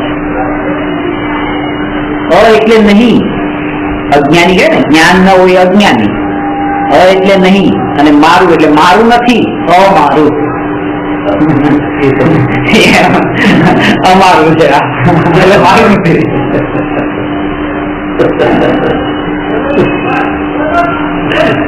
ભાવના વધારે અમારું એટલે મારી પોતાનું જ આવે, આ ભાવ ના આવે. એ તો છે જ, અમારું એટલે તો વધારે આવી કે અમારું એટલે એક થી વધારે આપણે સિંગ્યુલર થી પ્લોરલ માં જતા રહીએ. અમારું સિંગ્યુલર પણ કાઢી નાખ્યો અમારું કહીને. જ્ઞાની નો ભાવ તો જ્ઞાની જ જાય, મૂળભૂત ઘટાડે.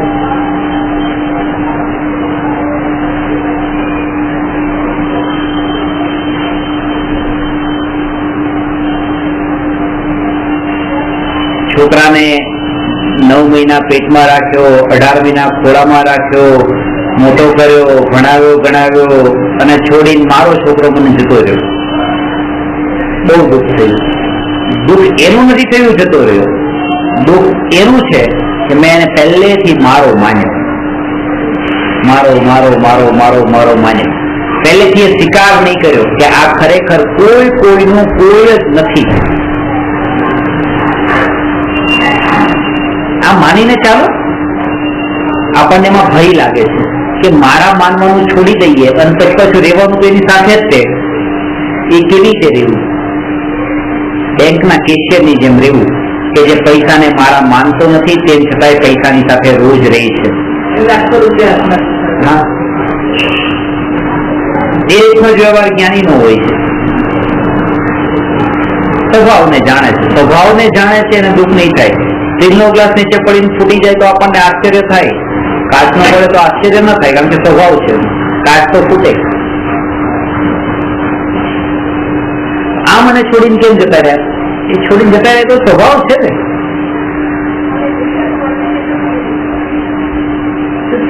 પોતાના માન્ય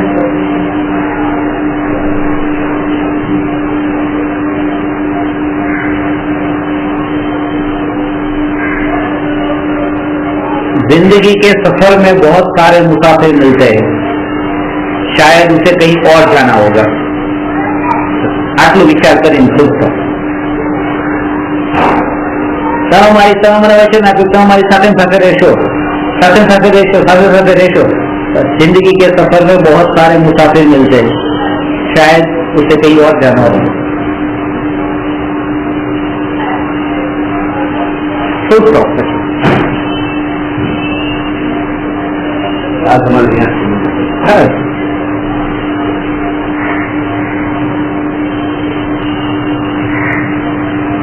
વિચાર કરે એના માટે છે. જે વિચાર નથી કરતા એના માટે કઈ નથી. વિચાર કરવાનો ટાઈમ મળવો જોઈએ ને, વેપાર છોડી, દુકાનદારી છોડી, ટાઈમ જ નથી. આવતા ભોગનો વિચાર નથી. અહીંથી અમદાવાદ જશે, રાત્રે ટ્રેનમાં બેસશે, સવારે અમદાવાદ પહોંચવાનું છે તો એ નાસ્તો લઈને જશે. અહીંથી સૂકો નાસ્તો લઈને ખાખરા લઈને જશે. કોઈ કહેશે કે ભાઈ 10 વાગે બેઠા, તમે આમે જમી લીધું, અહીંથી જમીન નીકળે. સવારે 7 વાગે 6 વાગે ત્યાં પહોંચી જવાના, 8 વાગ્યા પહેલા તો નાસ્તો કરવાનો નથી. તો ભાઈ આપ નાસ્તો લઈને જાઓ છો શું કામ? કોઈના ઘર જાઓ ત્યાં નાસ્તો કરવાનો છે, તોય લઈને જશે. કદાચ ટ્રેન મોડી પડી હોય તો, કારણ કે આ મોડી પડી હોય તો લઈને જશે. 200 વખત ગયો છે અમદાવાદ, 6 વાગે ટાઈમે પહોંચાડી દીધી છે, તો 200 એક વાર ખાખરા લઈને જશે. આ તૈયારી, ભવિષ્યની તૈયારી, એ 12 કલાક પછીની આટલી તૈયારી એને કરી, પણ આગળના ભાવની કોઈ તૈયારી નહીં, કોઈ પ્લાનિંગ નહીં, કોઈ વિચાર નહીં.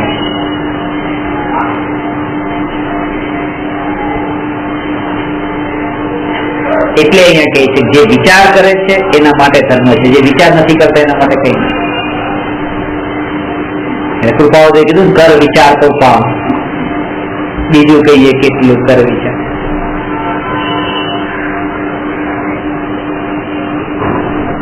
મારાપણું કેમ થાય છે? કોઈ પણ વસ્તુને આપણે મારી માનીએ છીએ, કેમ માનીએ છીએ? એનું કારણ છે આપણું કહ્યું, આપણા વિકલ્પો જ્યાં પરિણમે છે ત્યાં મારાપણું રહે છે, જ્યાં વિકલ્પો પરિણમતા નથી ત્યાં મારાપણું નથી રહેતું.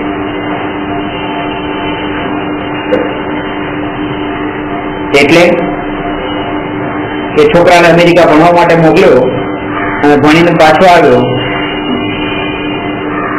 એટલે નીકળતી વખતે છોકરાએ ફોન કર્યો કે પપ્પા, હું અમેરિકાના એરપોર્ટથી બોલું છું અને ઇન્ડિયા આવું છું, બસ મારું ભણવાનું પૂરું થઈ ગયું છે, મને લેવા આવજો. એ બધા ખુશ થઈ ગયા, આખું ફેમિલી ખુશ છે. મારો દીકરો, મારો દીકરો, મારો દીકરો. મમ્મી કે મારો દીકરો, પપ્પા કે મારો દીકરો, બેન કે મારો ભાઈ, મારો ભાઈ. બધા પરિવારના બધા લોકો એરપોર્ટ પર પહોંચી ગયા. મારો દીકરો આવે છે, મારો દીકરો આવે છે, મારો દીકરો આવે છે. ફ્લાઇટ આવી કે આ જો ફ્લાઇટ જે આવી, આ મારા દીકરાની આવી. દીકરો આવ્યો અને કોઈ અમેરિકનને લઈ આવ્યો હાથ પકડીને, આ મારો નહીં. એક કર્મ મારા પણ છૂટી ગયો, આ મારો નહીં, હવે આ મારો નહીં. એને 5 વર્ષથી સમજાવતા હતા આવું કામ નહીં કરતો, સમાજમાં બદનામી થશે, આમ થશે, પણ અમારું કીધું કર્યું નહીં, આ મારો નહીં. મારો હોય તો આવું ન કરે. પોતાનું કીધું કરે મારો, પોતાનું કીધું ન કરે મારો નહીં.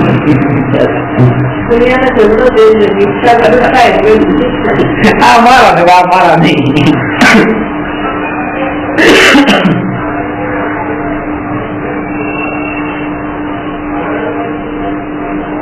સુખ દુઃખમાં સાથી રે મારા, સુખ દુઃખમાં સાથી ન રે મારા. મેં એક બુકમાં લખ્યું છે, ત્યારે તમે કોઈને એમ કહો છો કે આઈ લવ યુ, તો એ તમે કોને કહો છો? એ જે તમને લવ છે, મારાપણાનો ભાવ છે, પ્રેમનો ભાવ છે, એ સામે છે ને, સામે, એ તમે કોને કહો છો? ત્યાં 2 વસ્તુ છે, એક આત્મા પણ છે અને એક શરીર પણ છે. તમે આત્માને મારો કહો છો, આત્માને લવ કરો છો કે એના શરીરને લવ કરો છો?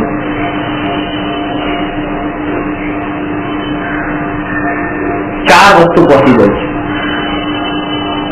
શરીરને લવ કરો છો,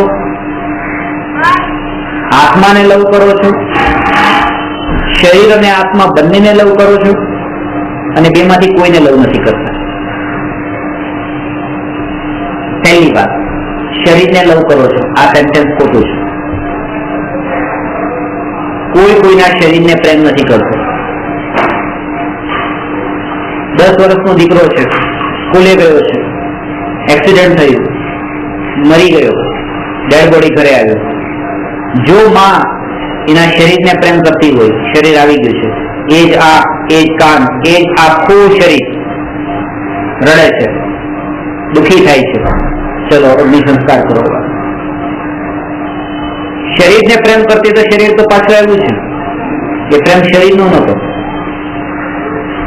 એટલે કોઈ એમ કે અંદર રહેલો જે આત્મા હતો એ નીકળી ગયો જેને પ્રેમ કરતી હતી, એ વાત પણ ખોટી છે। કોઈ કોઈના આત્માને પ્રેમ નથી કરતો। મરણ થઈ ગયું ના 8 દિવસ પછી અડધી રાત્રે 2 વાગે એકલો આત્મા ઘરમાં આવે તોય રડશે, બધાને જગાડશે, ભૂત આવ્યું ભૂત આવ્યું। એકલું શરીર આવ્યું તોય રડી, એકલો આત્મા આવ્યો તોય રડી। એટલે કોઈ એમ કે એ જે પ્રેમ હતો એ પ્રેમ ના તો શરીરનો હતો ના આત્માનો હતો। આત્મા અને શરીરનું જે મિક્સિંગ સ્ટ્રક્ચર જે છે, મિક્સ સ્ટ્રક્ચર અત્યારે એનો પ્રેમ છે, બેના મિક્સરનો, એવું નથી। એ પણ ખોટું છે। જો એ સાચું હોય તો કીડી છે ત્યાં આત્મા પણ છે, શરીર પણ છે। ગાય ભેંસ કૂતરા બિલાડા આત્મા અને શરીરના મિક્સર સ્ટ્રક્ચર છે તો ત્યાં કેમ નથી થતો પ્રેમ? આ પોતાનો પોતે જન્મ આપ્યો હતો એ બધાને જન્મ ક્યાં પોતે આપ્યો છે? આ દીકરાને તો પોતે જ જન્મ આપ્યો છે એટલે પ્રેમ નહીં, એ પણ ખોટું છે। ચોથી વાત જે તમને બતાવું છું એ વાત સાચી છે।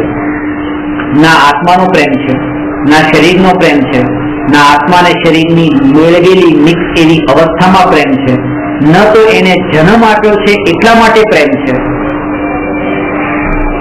દરેકને કોઈના પ્રત્યે પણ પ્રેમ છે એ પોતાના સ્વાર્થના કારણે છે। કારણ કે જેને જન્મ આપ્યો છે એવા બાપા પણ જયારે પોતાનો સ્વાર્થ સિદ્ધ નથી થતો, પોતાનું કયું નથી થતું, છોકરો દીકરો પોતાની આજ્ઞા વિરુદ્ધ ચાલે છે ત્યારે એ પિતા પણ છાપામાં આપી દે છે આ છોકરા સાથે કોઈ સંબંધ રાખવો નહીં, રાખે તો જવાબદારી મારી નહીં, હવે આ સાથે મારો કોઈ સંબંધ નથી। કેમ પ્રેમ તૂટી ગયો?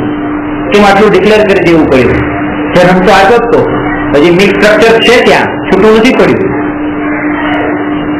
પણ હવે કેમ જેવો ભાવ પિતાને હતો એવું દીકરાએ કર્યું નથી એટલે આજ્ઞા વિરુદ્ધ ચાલ્યો, તરત જ મારો નથી, મારાપણાનો ભાવ રહ્યો નહીં, પ્રેમ રહ્યો નહીં। દરેક જીવને પોતાના સ્વાર્થનો પ્રેમ છે એટલે મેં વાક્ય લખ્યું છે મહાવીરનો વારસદાર કોણમાં 4 બુદ્ધિનું વિસ્તારથી વર્ણન કર્યું છે, વાંચ્યું તો વાંચ્યું। સંસારના સંબંધો દરિયા કિનારે રહેલી રેતીના બનાવેલા લાડવા જેવા હોય છે। આ સંબંધો જેવી રીતે લાડવામાંથી પાણી સુકાઈ જાય અને લાડવો વિખરાઈ જાય એવી રીતે સંસારના સંબંધો સ્વાર્થ પૂરો થાય અને વિખરાઈ જાય છે। અને જો વિખરાઈ જાય તો દુઃખી ન થવું, આશ્ચર્ય ન પામવું, એ તો સંસારનો સ્વભાવ જ છે એટલે જ એને સંસાર કીધો છે।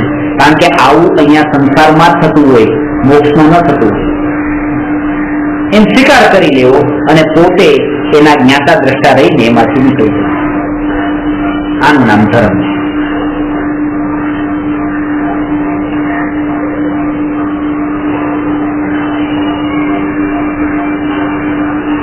જે કામ અનંત સિદ્ધો ન કરી શક્યા એ કામને સિદ્ધ કરવાની કોશિશ નહીં કરવી। ભગવાનના ભગવાન બનવાની કોશિશ નહીં કરવી। ભગવાને કીધું સંસારમાં સુખ નથી, સંસાર ક્ષણિક છે, જગત ક્ષણિક છે અને ભગવાન તમે બધા નબળા હતા, તમે હારી ગયા, સુખ નથી એમ કઈ નીકળી ગયા, હું તમને કરીને બતાવું જો સુખ છે। ભગવાનની સામે ચેલેન્જ નહીં મારવી। સંસારના સંબંધો ટકતા નથી પણ હું તમને બતાવું પ્રેમ કેમ નિભાવાય, જો આ સંબંધ મારો જીવનભરનો સંબંધ ટકે છે કે નહીં। ભગવાનની વિરુદ્ધ ભગવાનને ચેલેન્જ નહીં મારવી। હા, ન છૂટતું તો સ્વીકાર કરવો પણ એમ નહીં કે ભગવાને જે કર્યું એ ખોટું। ઘણા લોકો એમ પણ કહે છે ભગવાને પોતાની રિસ્પોન્સિબિલિટી નહીં નિભાવી, આટલા લગ્ન કર્યા પત્નીને છોડીને જતા રહ્યું એટલે પોતાનો વ્યવહાર તો નિભાવવો જોઈએ ને। જે વ્યવહાર ચેલેન્જ કોને કીધું? ચેલેન્જ નહીં મારવી એટલે હું સુખ લેવાની કોશિશ કરું, ભગવાને સુખ ન લઈ શક્યા ભૂતગલમાંથી, અચ્છા. અને આપણે સુખ લેવાની કોશિશ કરીને સુખ લઈને બતાવો તો. અત્યારે તો કેવું બતાવે. તો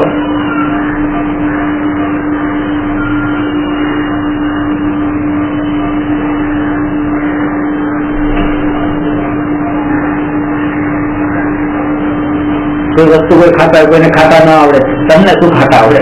હું ખાવડાવી ખાઈને બતાવું. જો ખાઈ બતાવે એટલે ખાઈને તમને આનંદ લઈને તમને બતાવું કે જો આમાંથી હું આનંદ લઈ શકું. તમને આવડતું નથી, ખાતા નથી આવડતું. સાચું. પૈસો કેમ વાપરવો તમને આવડતું નથી, આમ વપરાય પૈસો. જો સુખ લઈને બતાવું. લગ્નમાં 50 વસ્તુ બનાવે, 60 વસ્તુ બનાવે, 100 વસ્તુ બનાવે, પોતાના માટે નહીં, પેટ ભરવા માટે નહીં, સાંભળવા.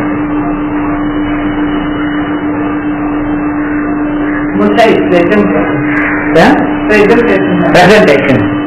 અરે ગઈકાલે તો એક જગ્યાએ છે ને એટલે સુધી વાત થયું કે ડિનર પરથી આવ્યા પાછા. How the dinner? Dinner was good, food was good, presentation was also good, but taste was not there. Taste થોડો ઓછો હતો, ઉભો રહેવાનો જતો ઘીચોઘી જતું ને એટલે અમને મજા નહીં આવી. પછી એમ કે છેલ્લે આટલા વખત કરે, છેલ્લે એક વખત ટેસ્ટ વોઝ નોટ ધેર.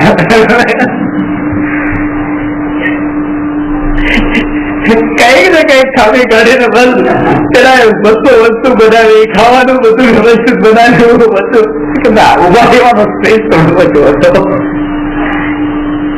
હું સમજો કે કાઉન્ટરમાં બહુ ગરદી હતી કે એવું હતું કે ત્યાં જગ્યા ના, કાઉન્ટર તો ખુલ્લા હતા, પણ આમ ઉભા રહેવામાં બહુ એટલું ગીચું હતું ને કે આમ લઈને ત્યાં જમી લેવું પડે, આમ આગળ જવા માટે આમ.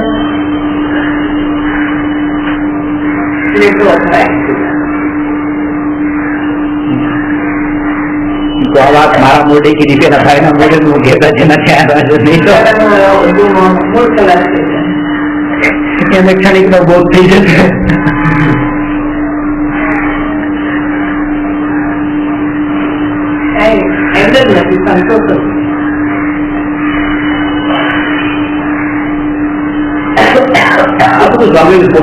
પોતાને પોષવા માટે એક રાજાની એક કથા આવે છે ને કે પોતાના રાણીઓને છોડીને જાય છે અને રાણીઓ કે છે બસ હવે મારે દીક્ષા લેવી છે. રાણીઓ તો રડે છે, બહુ રાગ હોય છે,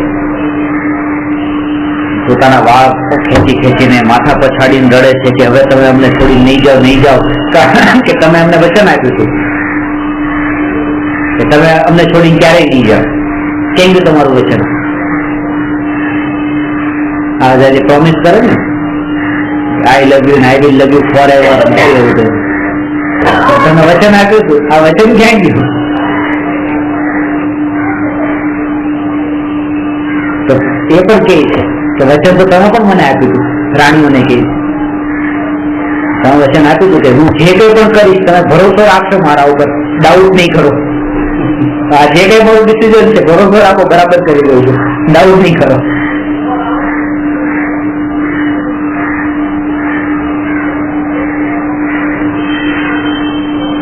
વચન આપવા વાળા રાગી હતા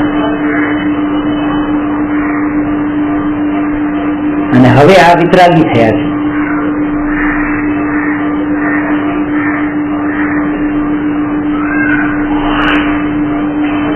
एक लखी है क्या माँ को रुलाकर कोई सुखी हो सकता है? मरण का आरंभ में छेल्लो कोयदा राख्यो છે, क्या माँ को रुलाकर कोई दुखी हो सकता है, सुखी हो सकता है? आज तक जितने भी सुखी हुए हैं वे माँ को रुलाकर ही हुए हैं.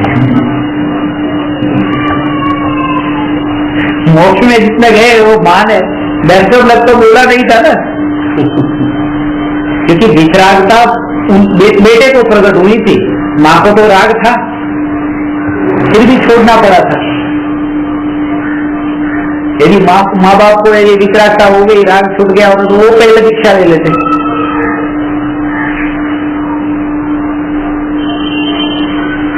एक જ માને અનંત માર્ગ છે આ. અહીંયા માનો એક માં રડે છે, દીક્ષા લીધી ને ત્યારે માં રડી, અરે બેટા મને છોડીને ગયો, બેટો મને દીકરો છોડીને ગયો. કારણ કે જો આ દીક્ષા ન લીધી હોત તો શું થાત? એ તો જન્મ મરણ થાતા. જેમ નિગુણના જન્મ મરણ કીધા, એક શ્વાસ में 8-10 बार जन्म्यो मर्यो भर्यो दुख भार, निकटी भूमि जल पावक भयो, पवन प्रत्येक वनस्पति थयो. હવે એક શ્વાસોશ્વાસ એટલા કાળમાં 18 વાર જન્મ ને 18 વાર મરણ આ કંદમૂળના જીવો. તો આવા જન્મ મરણ મારા પણ થાત જો આ દીક્ષા ન લીધી હોત તો. ના ના, આ તો અનંત જન્મ મરણ થાય. અને એ અનંત જન્મ મરણ જે થાય એમાં માની જરૂર નહીં, એ તો ક્યાંય પણ જરૂર નહીં પડે અસરની પંચેન્દ્રિય સુધી પણ એ ખાલી પછી મનુષ્યના ભવે હશે કે નહીં. આપણે આ મનુષ્યના ખાલી એક ભવ બે ભવ નથી કર્યા, અનંત ભવ કર્યા છે.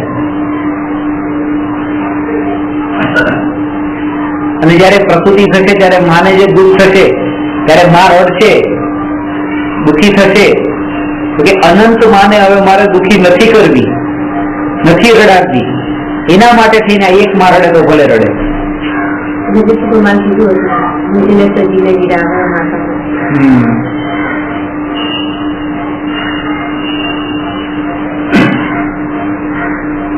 સાચી વાત.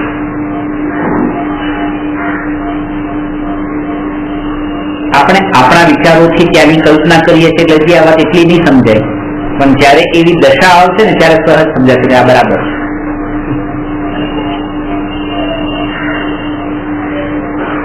જ્ઞાની માટે અજ્ઞાની અજ્ઞાની અને અભિપ્રાય પાછો એ નથી. ખાસ તો સમજવાનું એ છે કે અભિપ્રાય કયો છે. અભિપ્રાય અને એ રીતે તમે વિચાર કરો તો ડગલે પગલે તમે ઉંદરડાને બચાવ્યો તો બિલાડી રડવા માંડી, તો હવે તમે રડાવી બિલાડીને રડાવી. અરે એમાં રડાવી અભિપ્રાય તમારો કયો છે એ ખાસ મહત્વનું છે.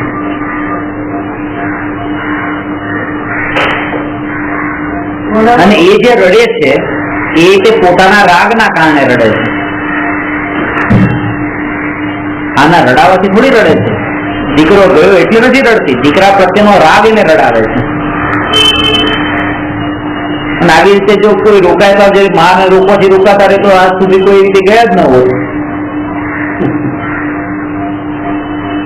અંદરથી પોતાનો પુરુષાર્થ એટલો નથી ઉતરતો એટલા માટે. અને એવું નથી કે પછી દીક્ષા જયારે બોલું ત્યારે પછી એમ નહીં કે દીક્ષા એ કેટલી વાર લઈ લીધી.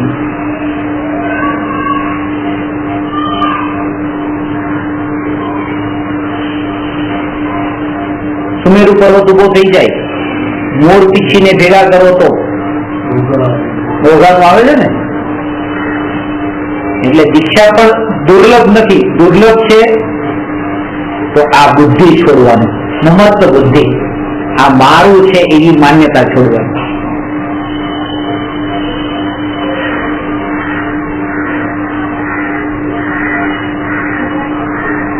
કૃપાળુદેવ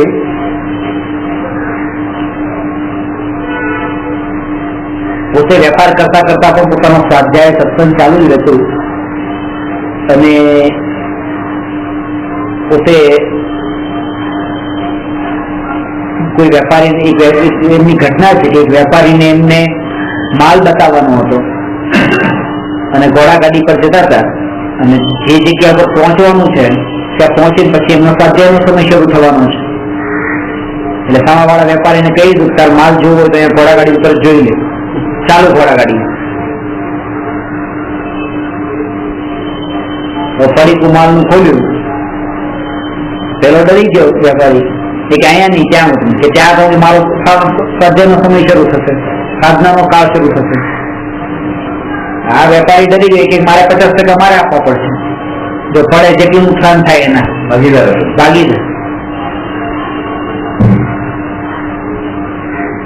ત્યારે આ વાક્ય કીધું હતું, જે મારું છે તે જવાનું નથી, જાય છે તે મારું નથી.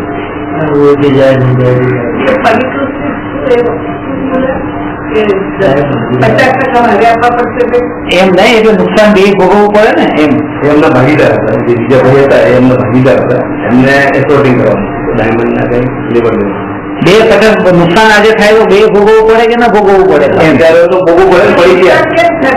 પડી જાય. અરે પડે, માલ ચાલુ ઘોડા ગાડી આમ માલ બતાવતા હોય તો ઉછળવો ન પડે? ઉછળવા તો છે, ખાડો આવે ટેકરો આવે તો ખાડા ટેકરા આવે.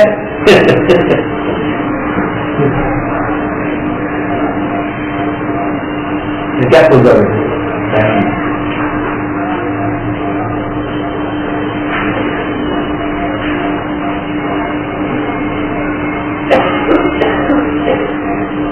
ત્રીજી બુદ્ધિ છે જેનું નામ છે કર્તૃત્વ બુદ્ધિ. કર્તૃત્વ બુદ્ધિ સૌથી ખતરનાક બુદ્ધિ છે. એટલા માટે ખતરનાક છે કારણ કે જેટલું જ યોગદાન એકત્વ અને મમત્વ બુદ્ધિનું છે એનાથી પણ વધુ યોગદાન આ કર્તૃત્વ બુદ્ધિનું છે. ગાડા નીચે કૂતરો ચાલે છે અને કૂતરાને એમ લાગે છે કે ગાડું હું ચલાવું છું, એ એનો ભ્રમ છે. ગાડા નીચે કૂતરો ચાલુ, કૂતરાને ગાડું હું ચલાવું છું. એવી રીતે અજ્ઞાનીને એમ લાગે છે કે આ જગતનું પરિણમન હું કરું છું, મારાથી આ જગતનું પરિણમન થાય છે. પણ આગળ જતા એવું થયું કે કૂતરો જમણી દિશામાં ગયું અને ગાડું ડાબી દિશામાં ગયું. ત્યારે કૂતરાને ખબર પડી કે ગાડું મારાથી ચાલતું નથી. તો ક્યારેક એવું થાય કે અજ્ઞાનીના વિચાર હોય કંઈક બીજા અને થાય કંઈક બીજું, ત્યારે એને ખબર પડે કે જો મારું કીધું થઈ ભાવ જેવા કર્યા હતા, જેવા વિચાર કર્યા હતા એવું થયું નહીં, મારું કયું ચાલ્યું નહીં, મારું ધાર્યું થયું નહીં. પણ જયારે એ ગાડું અલગ દિશામાં જાય, કૂતરો અલગ દિશામાં જાય, ત્યારે કૂતરો શું કરે? પછી ભટશે થોડીક વાર, બસ એમ થોડી વાર પછી બંધ થઈ જશે. આ જીવની પણ એવી વૃત્તિ છે કે જયારે પોતાના ધાર્યા પ્રમાણે ન થાય ત્યારે કંઈક ને કંઈક બકબક કરે છે થોડીક વાર અને પછી થોડી વાર પછી શાંત થઈ જાય છે. આ રીતે એનું કર્તૃત્વ અનાદિકાળથી આમને ચાલતું રહ્યું છે.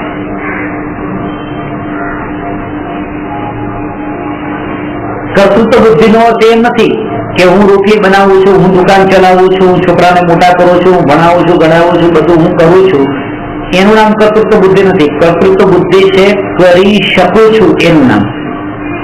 એ ખતરનાક છે. એ ઊંડાણમાં એના ભાવમાં જવાનું.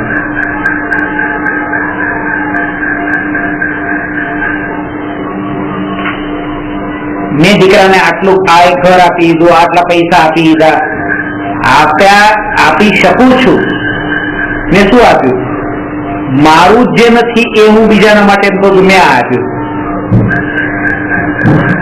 બીજાની તિજોરીમાંથી માલ લઈને હું આ ભાઈને આપ્યું, કહું છું મેં આપ્યું, મેં આપ્યું. એ મારું જ નતું, મેં શું આપ્યું? એ સ્થિતિ આપણી છે કે જે વસ્તુ આપણી નથી અને આપણે કોઈને આપીએ છીએ, આપણે એમ માનીએ છીએ કે મેં આ વસ્તુ આપી છે, આ વસ્તુ આપી, પણ એ જ મારી નથી જે આપી છે.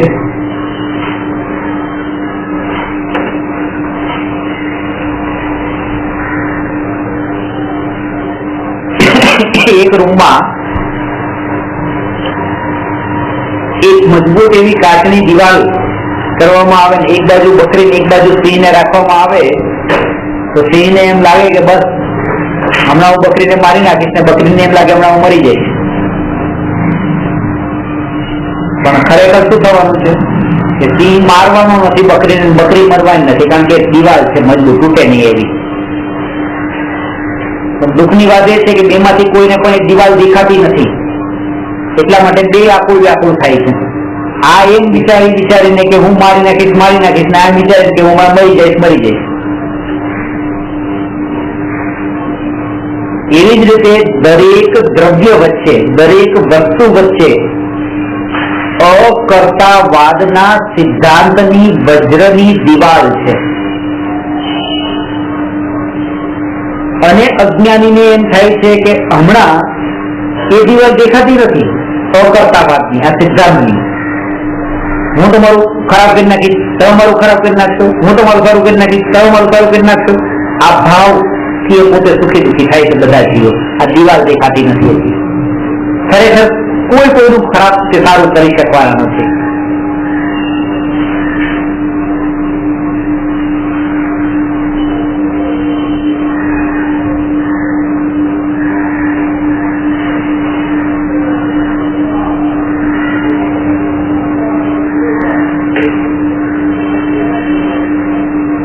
મુનિ દીક્ષા લે છે ત્યારે માતા પિતા પ્રત્યેનો જે રાગ હતો એની પહેલાનો સૌથી વધારે રાગ માતા પિતાનો હતો. પોતે પોતાનું કલ્યાણ કરી ગયા તો માતા પિતાનું કલ્યાણ કેમ નહીં કર્યું? એમની દીક્ષા કેમ નહીં અપાવડાવી દીધી? પોતાના માતા પિતાને તો તારી દેવા જોઈએ ને ભગવાને.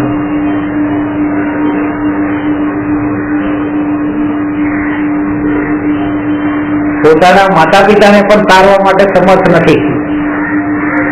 તો જે આપણે કહીએ કે આટલા જીવોને ભગવાને તાર્યા, એ ભગવાન નથી તાર્યા, એ જીવોની પુરુષાર્થથી ને પોતાની હોનારથી એ કર્યા.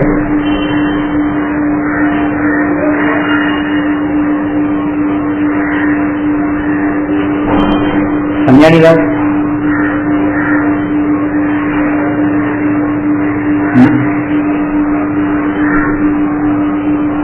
હું નહીં હોઉં તો આ કામ નહીં થાય, મારા વગર તો આ કામ કેવી રીતે થાય? હજી અમે જીવીએ જ્યાં સુધીમાં દીકરા દીકરીના લગ્ન કરી નાખીએ, બધું ઠેકાણે કરી નાખીએ, એને કામ લગાડી દઈએ, એને સેટલ કરી દઈએ, અમે નહીં હોઈએ પછી બધું શું ન થાય? એમ નથી.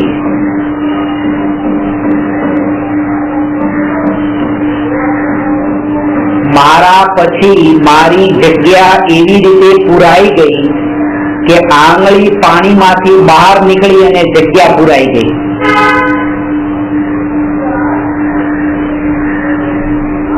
મારા પછી મારી જગ્યા એવી રીતે પુરાઈ ગઈ કે પાણીમાંથી આંગળી બહાર નીકળી અને જગ્યા પુરાઈ ગઈ. બસ આ એવી રીતે પુરાઈ ગઈ. આના વિના આપણે ચાલે નહીં એમ નહીં. ક્ષણિકના બોધમાં એ વાક્ય મેં લખ્યું છે કે મારા વિના આ જગત ચાલશે નહીં એવું માનવા વાળા લોકોથી કબ્રસ્તાન ભરેલા છે.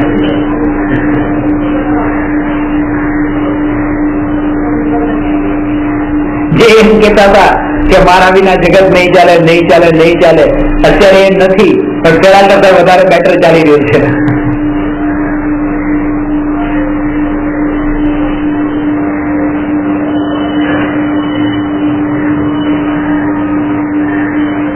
ભીડમાં થોડું બરાબર વ્યવસ્થિત નથી, ભીડ ઓછી થઈ ને તો બરાબર ચાલે.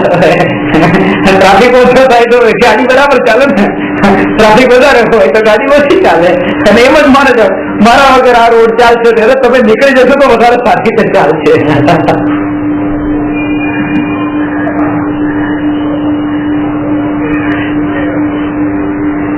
ભ્રમથી એમ માને છે. કેમ? તો હવે એને સિદ્ધાંતની દ્રષ્ટિએ આપણે સમજીએ કે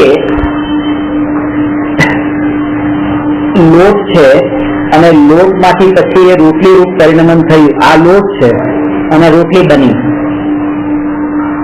તો આ વસ્તુ જેમ વાત કરી કે દરેકે દરેક દ્રવ્યની પોતાની, દરેકે દરેક વસ્તુની પોતાની નિયતિ છે, પોતાની હોનહાર છે દરેક વસ્તુની, અને પોતાની હોનહાર અનુસાર જ પરિણમન કરે છે. તો આ વસ્તુ ની એ સમયની યોગ્યતા જેવી, એ વસ્તુનો કાળ જ એવો પાક્યો કે એને 10 વાગે લોટમાંથી રોટલી રૂપે પરિણમન થવાનું. આનો કાળ 10 વાગ્યાનો પાક્યો. અને એ સમયે આપણને વિકલ્પ પણ આવે કે લાવ રોટલી બનાવી છે, અને બની એટલે આપણને લાગી જો આ રોટલી મેં બનાવી. એનું પરિણામ તો અનાદિકાળથી આ ટાઈમે નક્કી હતું, આપણે એનો તો વિચાર જ નથી કરતા.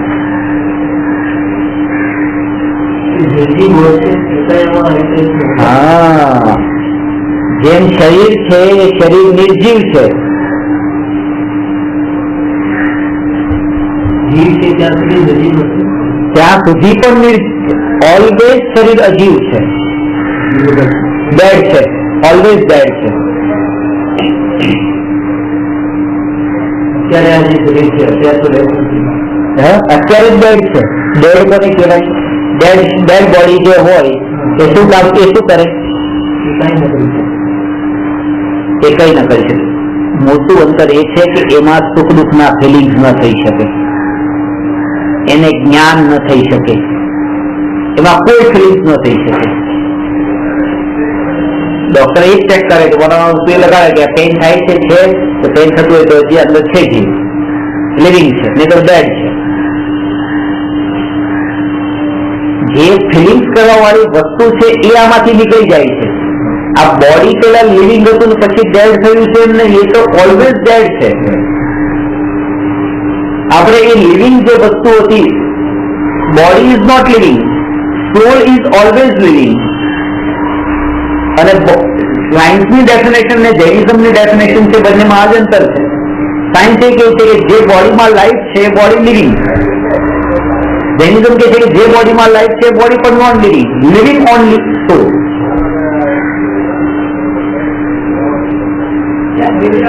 ત્યાં ભેદ પડ્યો.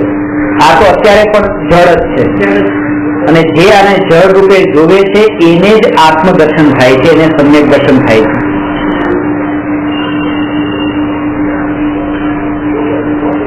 હું તો અહીંયા સુધી કહું છું, અત્યારે પણ જીવતી જાગતી અવસ્થામાં પણ માસના કોઠવા રૂપે જોવાની આદત પાડી દઉં.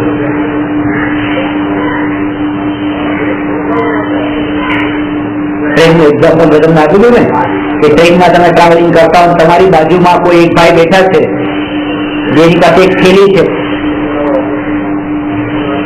એમાં 2 કિલો માસ લઈને જાય છે, અને તમને ખબર નથી કે એમાં શું છે, પણ થોડી માછીઓ એના બમણી એના ઉપર આવી ત્યારે તમને ખબર પડી કે આવા માસ છે. તો તમે હવે આખું થવા લાગ્યા, કાં તો આ ઉભો થાય કાં તો હું ઉભો થાવ, ક્યારે છૂટા પડીએ, બેસેની ક્યારે એમાંથી નીકળીએ, ક્યારે છૂટીએ. કે 2 કિલોની માસની કોથળીની બાજુમાં રહેવા માટે થઈને આપણી તૈયારી નથી, પણ હું આત્મા, મેં આત્માને આ 72 કિલોના માસના કોથળાની અંદર પૂરીને રાખ્યો છે, અને શાંતિથી બધા બેઠા છીએ. આનું નામ મિથ્યા. આમાં દુર્ગંધ નથી આવતું ને દુર્ગંધ નહીં, સમજ.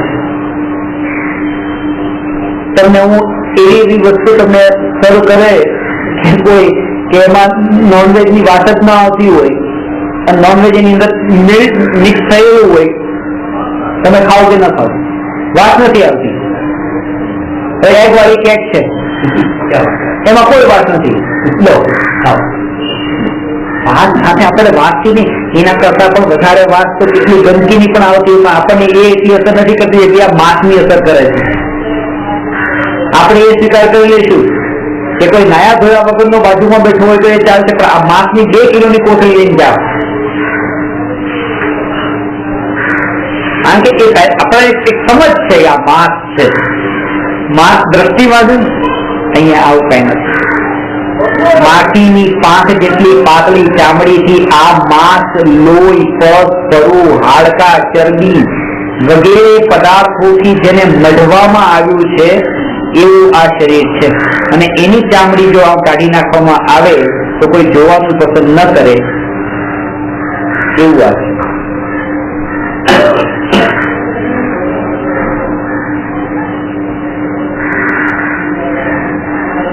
અને ભગવાન આત્માને ભૂલીને એની સામે પછી બીજો ઓપ્શન છે. એવું નથી કે આ છોડાવીને પછી એને શાંતિથી બેસાડવાનું છે. આત્મા છે જેમાં અટેચમેન્ટ એ કરે, ઇન્વોલ્વ થાય, ગ્રોથ થાય.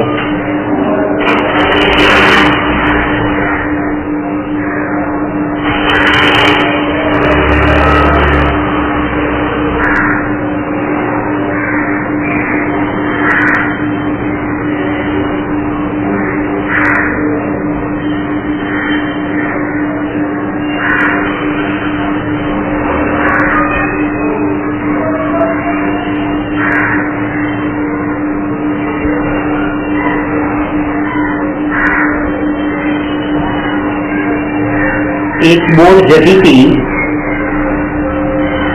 અને નદીની વચ્ચે પહોંચી 100 જણા બેઠા હતા એટલે બધાની નજર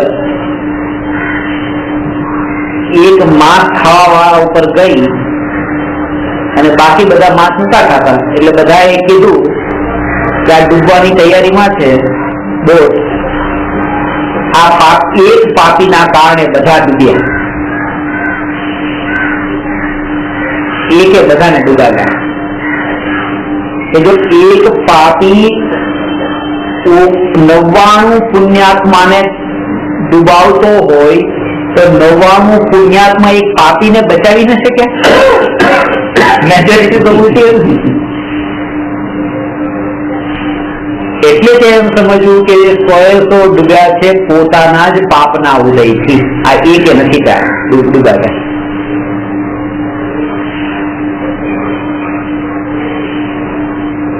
ભારત દેશમાં એક મહેનત કરવા વાળા અને 9 બીજા ખાવા વાળા 10 જણાની વચ્ચે, અમેરિકામાં તો જેટલા ખાય એટલા, જેટલા કમાય ને એ ખાય, બધા પોતપોતાનું કમાવવું પડે. એકના ઉપર આખું ઘર ચાલે છે, એકના ઉપર આખું ઘર ચાલે છે. અરે એમ નથી, આખું ઘર ચાલે છે, બધાના પુણ્ય છે એમાં, એક નું પુણ્ય ખર્ચાય છે.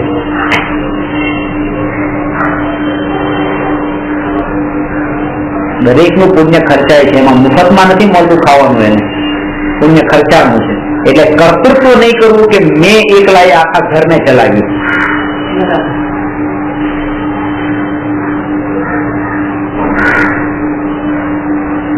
ગાંધીજી એક જગ્યાએ કીધું છે કે એક સંત હતા, એક મહાત્મા હતા, જેમને મૂઢ કહેતા હતા. કાનજી સ્વામી કહેતા ગાંધીજી મૂળ છે, આખા દેશનું કરતા પણ કરે કે આખો દેશ હું ચલાવું, આખો દેશ હું ચલાવું, આઝાદ કરો. આ શરીરમાં પણ મારું ચાલતું નથી તો દેશમાં હું ક્યાંથી ચલાવી શકું? મારું બધું પોતપોતાની રીતે થાય છે.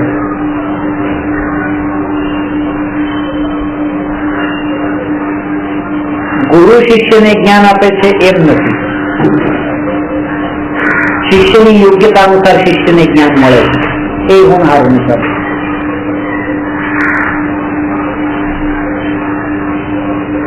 કોઈ વખત હું એમ વિકલ્પ કરું કે આજે વધારે લોકો આવે ત્યારે કોઈ ન આવે, મારે એકલાય ચાલુ ખોલવું પડે. અને કોઈ વખત વિકલ્પ જ ન હોય અને કેટલાય લોકો આવે, એટલે મારાથી થોડા, મારા વિકલ્પો જેની જેવી હોનહાર હોય, જેના પુણ્ય એવા હોય, જેના કાનમાં એ શબ્દ એ ટાઈમે પાછા પડવાના હોય, એ બધું યથા યોગ્ય બરાબર જ થઈ રહ્યું છે. આમાં બસ પોતે બહાર નીકળી જવાનું છે. હું આમાં ક્યાંય નથી, હું આમાં ક્યાંય નથી, ઇન્વોલ્વ નથી, ચાલનાર છું.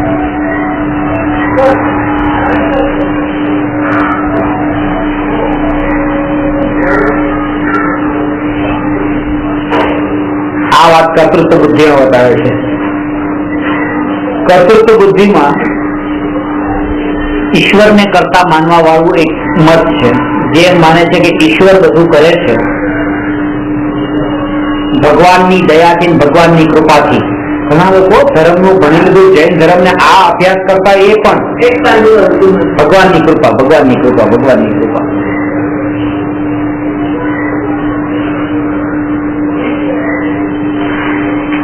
કૃપાવલીએ કીધું છે ને, એક જગ્યાએ મારું પ્રવચન પણ આ કૃપાવલીનું વાક્ય મેં ફોર કર્યું. એક તણખલા માત્ર ને પણ હલાવવાની તાકાત મારામાં નથી.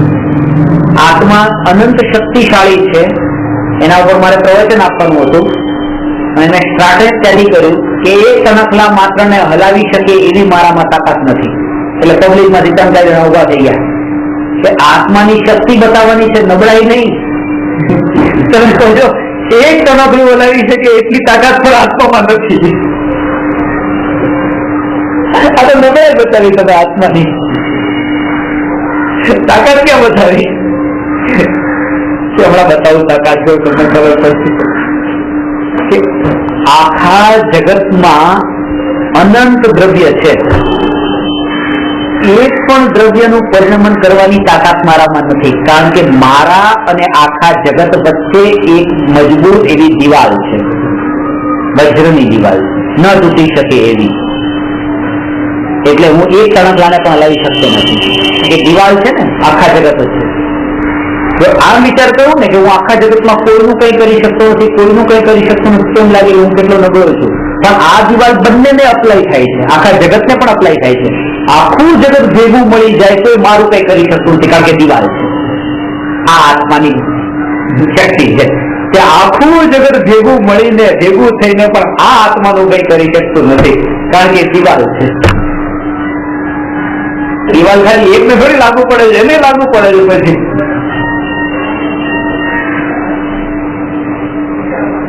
ત્યારે કર્તૃત્વ બુદ્ધિ છૂટતા બોજો ઉતરી જાય છે, ભય નીકળી જાય છે, વિકલ્પો ટળી જાય છે, અને એ આત્મા પોતાના જ્ઞાનાનંદ સ્વભાવના કુશતા પીવે છે. આ હજી પર થોડું વિસ્તારથી લઈને કર્તૃત્વ બુદ્ધિ ઉપર કાલે આ પ્રશ્ન પૂરો છે. નમો અરહંતાણમ નમો સિદ્ધાણમ નમો આયર્યાણમ નમો ઉપધ્યાયાણમ નમો લોય સર્વતા